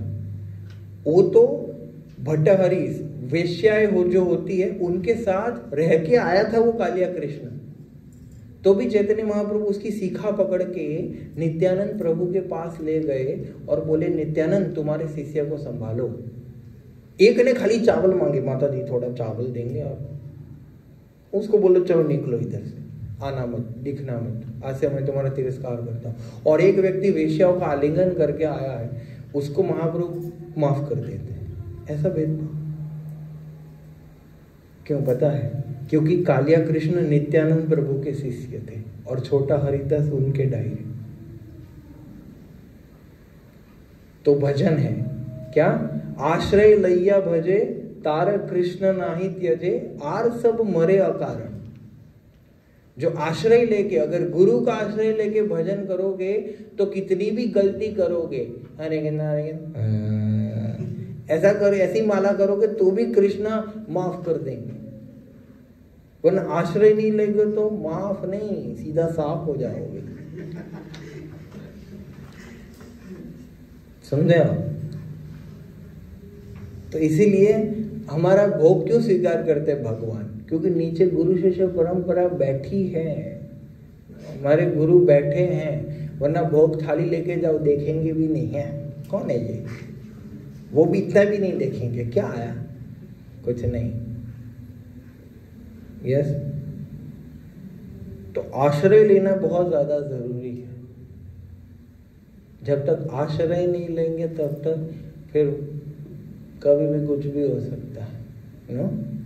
इसलिए आप देखिए, अब भारत में बहुत सारे लोग लड्डू गोपाल की सेवा करते हैं, राधा कृष्ण की सेवा करते हैं, लक्ष्मी नारायण की सेवा करते हैं, सीताराम की सेवा करते हैं घर पे रहकर, जिनके कोई गुरु नहीं होते। यस, ऐसे सत्संग से नहीं जुड़े थे। आप देखना उनके हृदय में अहंकार ऐसा का ऐसा बना रहे।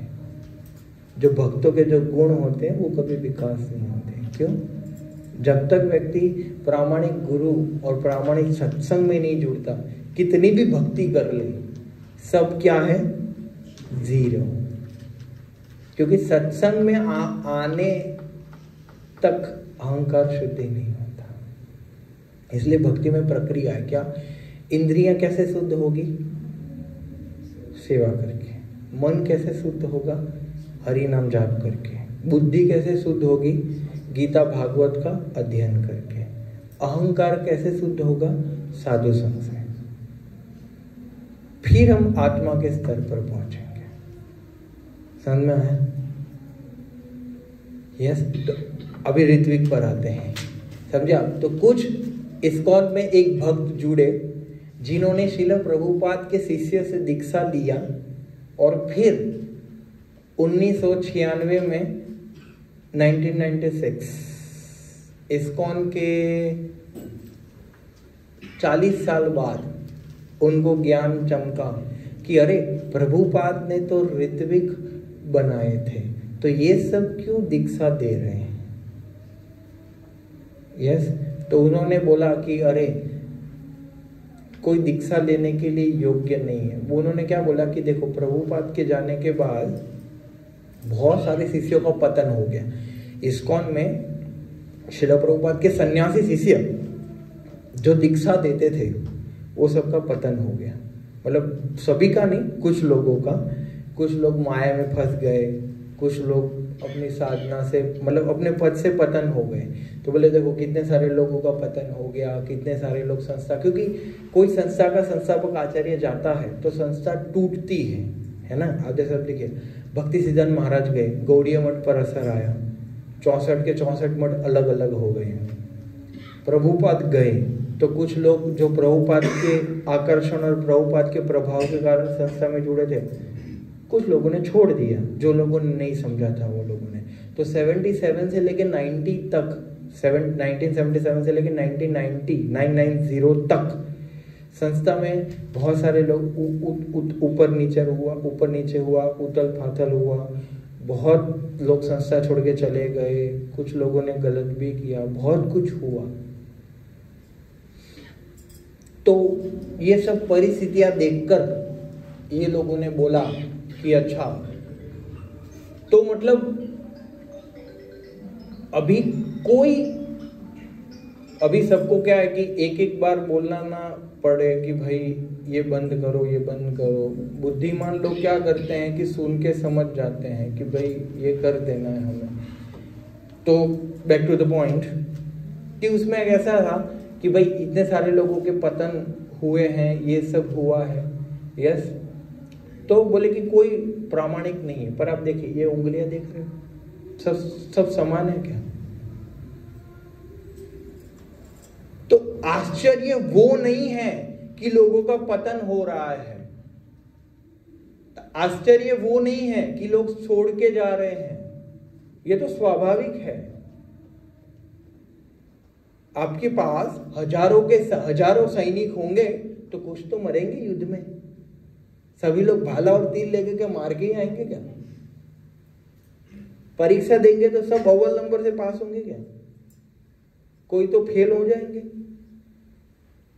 समझे आप? क्योंकि तब इस्कॉन संसद 10 साल की थी, प्रभुपाद के 11 साल में छोड़ के चले गए। सबसे सीनियर भी कौन था? 10 साल 11 साल वाला। अभी 11 साल की भक्ति में कितना समझ में आएगा उसको? समझे आप? तो इसीलिए हाँ, कुछ लोग छोड़ के गए, कुछ लोगों का पतन हुआ, कुछ लोगों से गलत कार्य भी हुए, मना नहीं है। पर आश्चर्य वो है कि भाई लोग टिक गए। कुछ गुरु ऐसे भी हुए कि जिन्होंने अपना चरित्र संभाल के रखा है ना, जिन्होंने अपने चरित्र पे एक भी दाग लगने नहीं दिया। श्रील प्रभुपाद ने जैसा बोला आजीवन ऐसा का ऐसा पालन किया। प्रभु जी वो भी बोले थे, बंगाली में बोलते जो अपना जो धान होता है ना, धान चावल खाते हैं ना, तो धान तो होते जो उड़ाते हैं, जो हल्का है उड़ जाता है, जो निकला है माने पूरा टाइट है, वो धान जहाँ गिराएगा वहीं ले जाएगा। हाँ, क्योंकि आपको पता है ये भक्ति है ना, तो भक्ति में क्या आप कृष्णा के साथ क्या चीटिंग नहीं कर सकते। समझे आप? जैसे उन्होंने उदाहरण दिया, तो उसका अर्थ क्या है कि जो व्यक्ति कड़ाई से भक्ति के नियमों का पालन करता है ना, जो पब्लिक में जो दिखता है वही पर्सनल में होता है, वो व्यक्ति टिक जाता है। बाकी सब क्या है, ऊपर छल्ले वाले लोग हवा से बह जाते हैं, उड़ जाते हैं। समझ में आया? तो इसीलिए जो अभी हमारे पास गुरु है या हमें जिनसे दीक्षा लेना है, या अभी जो हमारे वर्तमान गुरु वृंद है, सब 50 सालों से कर रहे हैं, है ना, एवरीडे विथआउट फेल कर रहे हैं। जिनका होना था वो हो गया, चले भी गए। अभी ये लोग ऐसे नहीं है, उन्होंने अपने आप को बहुत संभाल के रखा। तो एक सेब या आम सड़ा हुआ होता है, उसका अर्थ ये नहीं कि सब सड़े हुए होते हैं। अगर ये बात सत्य होती तो तो फिर ये एक बड़ा प्रश्न होता है कि प्रभुपाद एक ऐसे आचार्य हुए कि एक ऐसे निर्बल आचार्य हुए कि जिन्होंने अपने जैसा कोई बना नहीं पाए, एक सिंगल व्यक्ति को भी अपने जैसा नहीं बना पाए।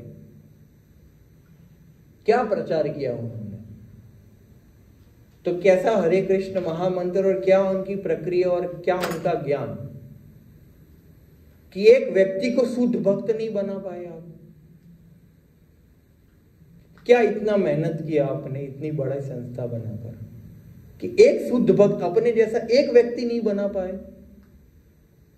अगर हम ये बोलते हैं कि ऋत्विकवाद ही चलना चाहिए तो आप फिर तो यही हम प्रभुपाद पे यही आरोप कर रहे हैं या फिर यही बता रहे कि देखो एक ऐसे आचार्य हुए जो कुछ नहीं कर, जो खाली बस अपने जैसा कोई शुद्ध नहीं बना पाए। नहीं, शुद्ध हुए हैं, कितने सारे लोग शुद्ध हुए हैं। अगर शुद्ध ना होते तो प्रभुपाद 108 बनाकर गए थे। आज इस्कॉन के 800 मंदिर है, 108 और 800 मतलब 700 मंदिर बना है। समझ में आया? आज प्रभुपाद के तिरोभाव कितना 48 साल हुए। 48 साल बाद पहले भी 4:30 बजे मंगला आरती होती थी, आज भी 4:30 बजे मंगला आरती हो। आज से 48 साल बाद भी 4:30 बजे ही मंगला आरती होगी और 480 साल बाद भी। हाँ, प्रभुपाद 16 माला बोल के गए थे तो किसी ने 14 नहीं किया। क्या है? हाँ, प्रभुपाद 4 नियम बोल के गए थे, वही है। समझे आप? तो एक लाइव गुरु तो होना ही चाहिए ना, जो हमें सही गलत की पहचान बता सके, वो कर सके, जो परंपरा को आगे बढ़ा सके। यस, इवन शास्त्रों में भी ऐसा कोई प्रमाण नहीं है। आप देखिए इधर लिखा है, किसी ने अपने परम गुरु से दीक्षा ली, ऐसा कोई वर्णन आता है कहीं से भी? हम तो क्या साधु गुरु शास्त्र से पालन करते हैं, तो बताओ ना इतिहास में अगर किसी ने अपने परम गुरु से दीक्षा लिया हो तो एक ऐसा बताइए। यस, आप देखिए इधर एक तो बोले कि अच्छा किसी ने ऐसा लिया, ऐसा कोई उदाहरण बताइए, तो इधर है। आप देखिए लिखा है, नित्यानंद प्रभु के पुत्र वीरभद्र गोस्वामी। वीरभद्र प्रभु किसके पुत्र थे? नित्यानंद प्रभु के, जो श्री कृष्ण चैतन्य प्रभु नित्यानंद वाले। तो नित्यानंद प्रभु अभी श्रीनिवास को आचार्य पत्र में लिखा है, जय गोपाल नाम का एक भक्त था, उसको वैष्णव समाज ने बहिष्कृत कर दिया था, मतलब संस्था से निकाल दिया गया। क्यों? क्योंकि उसने अपने बोले कि मैं अपने गुरु का शिष्य नहीं हूं। किसका हूं? परम गुरु का शिष्य हूं। तो बोले उसको निकाल दिया गया, क्योंकि उसने अपने गुरु के चरण में क्या किया? अपराध किया। यस, समझे आप? तो प्रभुपाद को अगर दीक्षा गुरु आगे बढ़ाई नहीं थे, दीक्षा प्रणाली आगे नहीं बढ़ानी थी, तो प्रभुपाद ने इतना प्रचार क्यों किया? इतने सारे लोगों को क्यों संन्यास दिया? फॉल डाउन इसलिए भी हुआ कि प्रभुपाद ने 3-3, 4-4 साल संस्था से 3-3, 4-4 साल से जुड़े, उनको संन्यास दे दिया। क्यों? क्योंकि आप देखिए संन्यास देंगे तो या तो प्रोत्साहित होकर आगे बढ़ेंगे या तो पतन होगा। तो प्रभुपाद उसके लिए तैयार थे। समझे आप? क्योंकि जब इमरजेंसी होता है मिलिट्री में, आर्मी में, अगर कभी इमरजेंसी सिचुएशन होता है तो क्या होता है, जो आर्मी का धोबी भी होता है ना, उसको भी गन पकड़ाया जाता है और बोले कि जाओ बॉर्डर पे क्या करो, शूट करो। समझे आप? तो इमरजेंसी सिचुएशन है ना। भक्ति सिद्धांत महाराज बोल के गए थे 1922 में, it's an emergency situation, it's urgency. आज वो बात पे 105 साल हो गए, तो आज तो कितना इमरजेंसी है। तो संस्था आगे बढ़ाने के लिए उन्होंने किया। समझे आप? तो और आपको मैं बताता हूं कि अगर आप ऋत्विक वालों से पूछेंगे, इधर ऋत्विक में ही एक मंदिर है, जो इधर जो भाड़ज मंदिर है, वो ऋत्विक वालों का मंदिर, जो इस्कॉन संस्था से अलग हो चुके हैं। समझ में आया? तो सबसे नम्र निवेदन है कि यदि आप इधर से जुड़ना चाहते हैं तो उधर मत जाइए। समझ में आया?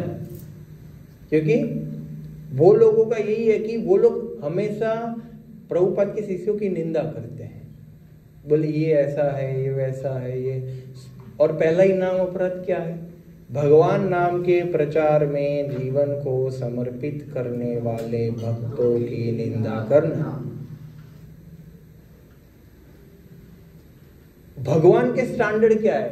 9वां अध्याय 30वां श्लोक, अपिशेषु दुराचार भजते मां अनन्य भाग साधुरेव समन्तव्य, कि कोई व्यक्ति कितना भी दुराचारी क्यों ना हो, अगर मेरी शरण ग्रहण की है, मेरे नाम का जाप करता है, तो भी उसको वैष्णव, तो भी उसको साधु मानना चाहिए।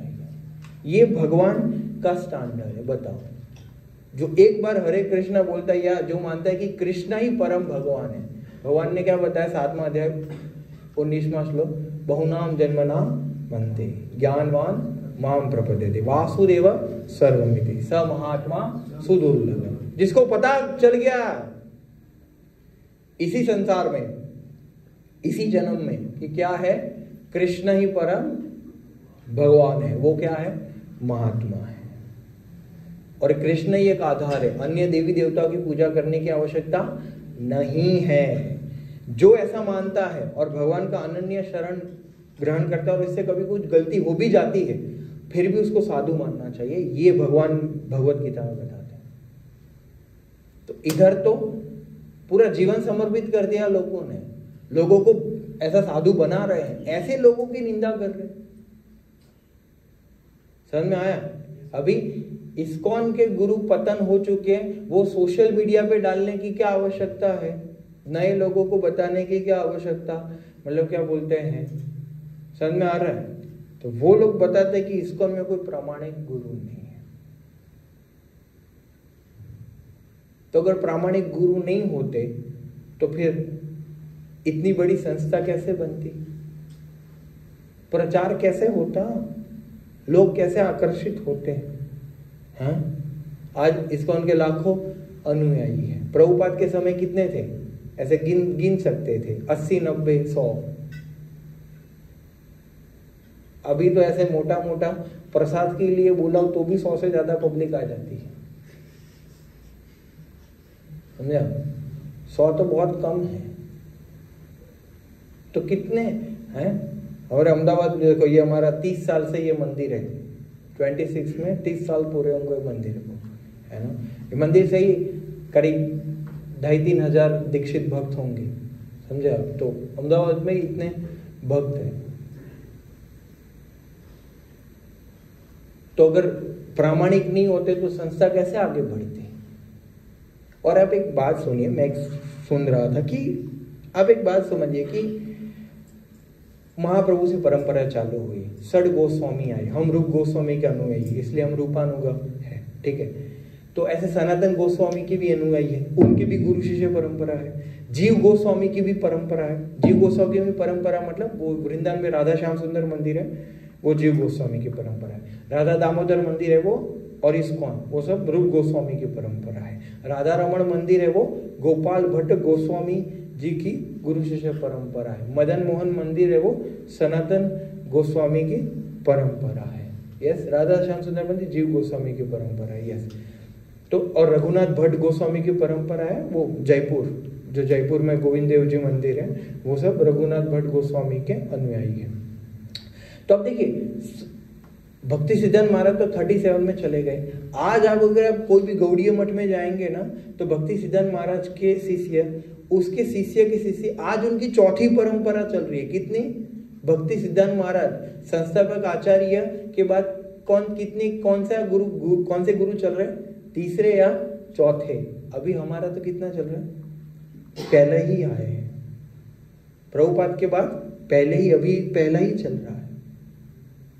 या कभी अभी नए जो गुरु बन रहे वो दूसरे, अभी 2 तक ही हम तो आगे बढ़े हैं। समझे आप? तो गौड़ीय मठ परंपरा चला रहा है, सभी गोस्वामियों की अनुयायी परंपरा चला रहे। और इवन आपको पता है बीच बीच में ऐसी बहुत सारी परंपरा है। नरोत्तम दास ठाकुर के अलग अनुयायी, विश्वनाथ चक्रवर्ती ठाकुर के अलग अनुयायी, ऐसे सब बहुत सारे अलग अलग मतलब क्या बोलते हैं लोग हैं। इवन आप कहीं ये पुष्टि मार्ग में भी देखिए, वल्लभ संप्रदाय, रुद्र संप्रदाय, श्री संप्रदाय, मध्वाचार्य संप्रदाय, जितने भी प्रामाणिक संप्रदाय, पूरे गौड़ीय संप्रदाय, सब में देखिए, चारों संप्रदाय में कोई भी रीति रिवाज नहीं चला रहा है। बस इन्हीं को खाली एक दिव्य ज्ञान हुआ है, जो सुखदेव गोस्वामी को भी नहीं हुआ था कि थोड़ा बोल के जाए, या हमारे कोई भी आचार्यों को नहीं हुआ था, इन्हीं को हुआ है अलग। गोलोक से ऊपर जाएंगे ये लोग, कुछ होगा तो हवा में, समझे आप? तो कहने का अर्थ वही है कि कोई नहीं कर रहा है ये वृत्ति। गुरु शिष्य परंपरा ही एक माध्यम है और आधार है। यस, इसमें कोई संशय? ये जान लो, कुछ जानो ना जानो, ये जो गलत है वो जान लो। पूरे आईडीसी में ये मेरा सबसे हॉट टॉपिक और हृदय से बोलता हूं मैं, ये नहीं होना चाहिए। कुछ करो ना करो, कृष्णा चलो कभी 16 के बदले 15 माला की गलती से एक रह गई और दूसरे दिन एक 16 कर दी तो भी माफ करेंगे, उधर जाओगे तो फिर बिल्कुल माफ नहीं करेंगे, साफ कर देंगे। नीचे गिर जाए। हाँ, इसलिए ऊपर आए कि नीचे गिरने का कोई स्कोप नहीं। समझे आप? है कोई संशय? प्रभु जी अब समझ आ गया? प्रभु जी हैं? बहुत सारे ऋत्विक वाले घूमते होंगे, हाँ हम किसके? प्रभुपाद के शिष्य, और 20 साल का होगा।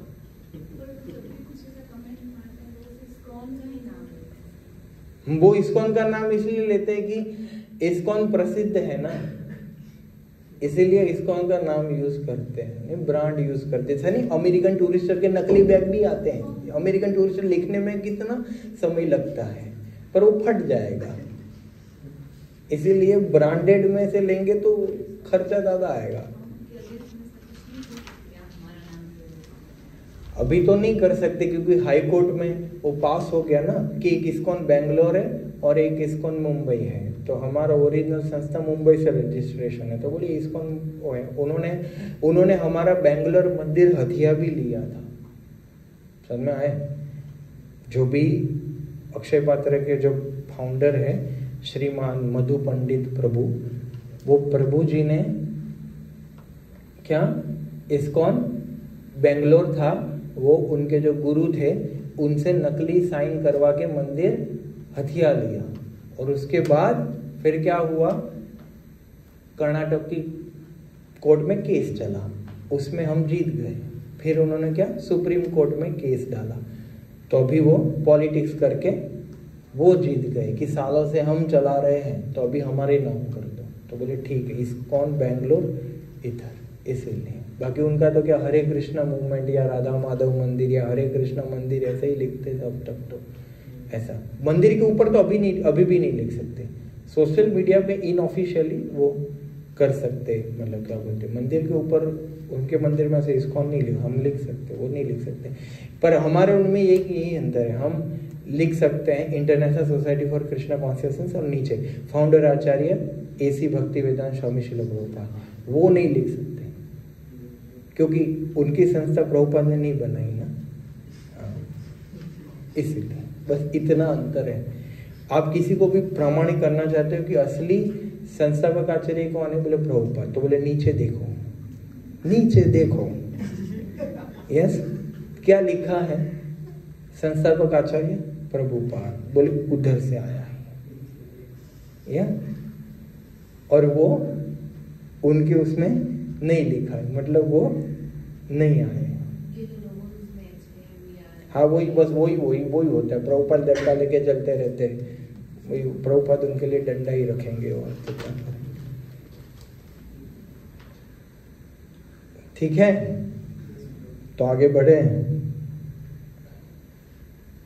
गुरु तत्व,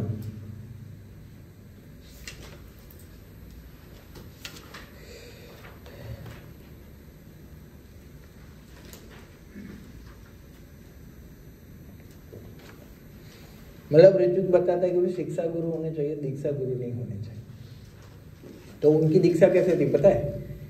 प्रभुपाद बैठे होते हैं और फिर उनके जो ऋत्विक होते हैं वो दीक्षा देते हैं। तो इधर भी तो वही चल रहा है, कुछ नया क्या कर रहे हैं यहाँ? तो वही बता रहे हैं ना कि गुरु शिष्य परंपरा और प्रभुपाद के क्या बिहाफ में हम आपको दीक्षा दे रहे हैं। यस, पर कहने का अर्थ फिर वही है कि भाई गुरु शिष्य, और आप उनको पूछेंगे, अगर आप उन लोगों को पूछेंगे कि ये ऋत्विकवत आदर्श दीक्षा प्रणाली है क्या, तो क्या बताते हैं कि हाँ आदर्श प्रणाली नहीं है, पर प्रभुपाद एक्सेप्शनल है, प्रभुपाद अलग है, वो शक्ति संचारित है। तो आदर्श नहीं है तो फिर कर क्यों रहे हो ना? क्योंकि आप देखो तो फिर परंपरा एवं परंपरा प्राप्ति हम नहीं बोलते ना। अगर ऋत्विक ही चलाना होता तो ब्रह्मा, नारद, वेद व्यास, माधवाचार्य ये सब क्या करते? कुछ नहीं करते। फिर कृष्णा वही बोलते, हम हैं बस, बाकी सब कम है तो हमसे ही लो। तो फिर ब्रह्मा को ज्ञान नहीं देते ना कृष्ण। ओके, समझ में आया? हाँ,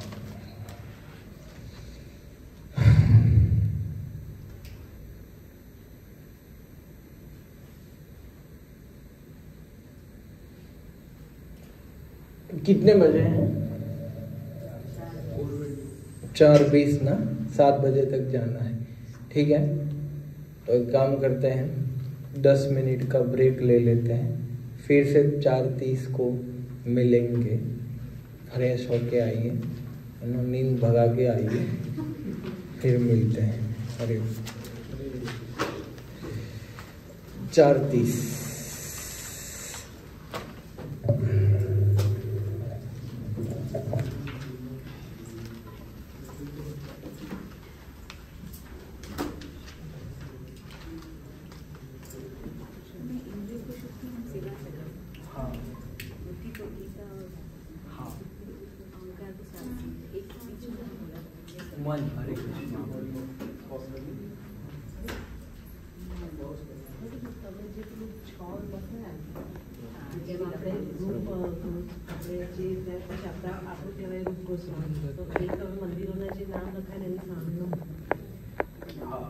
राधा दामोदर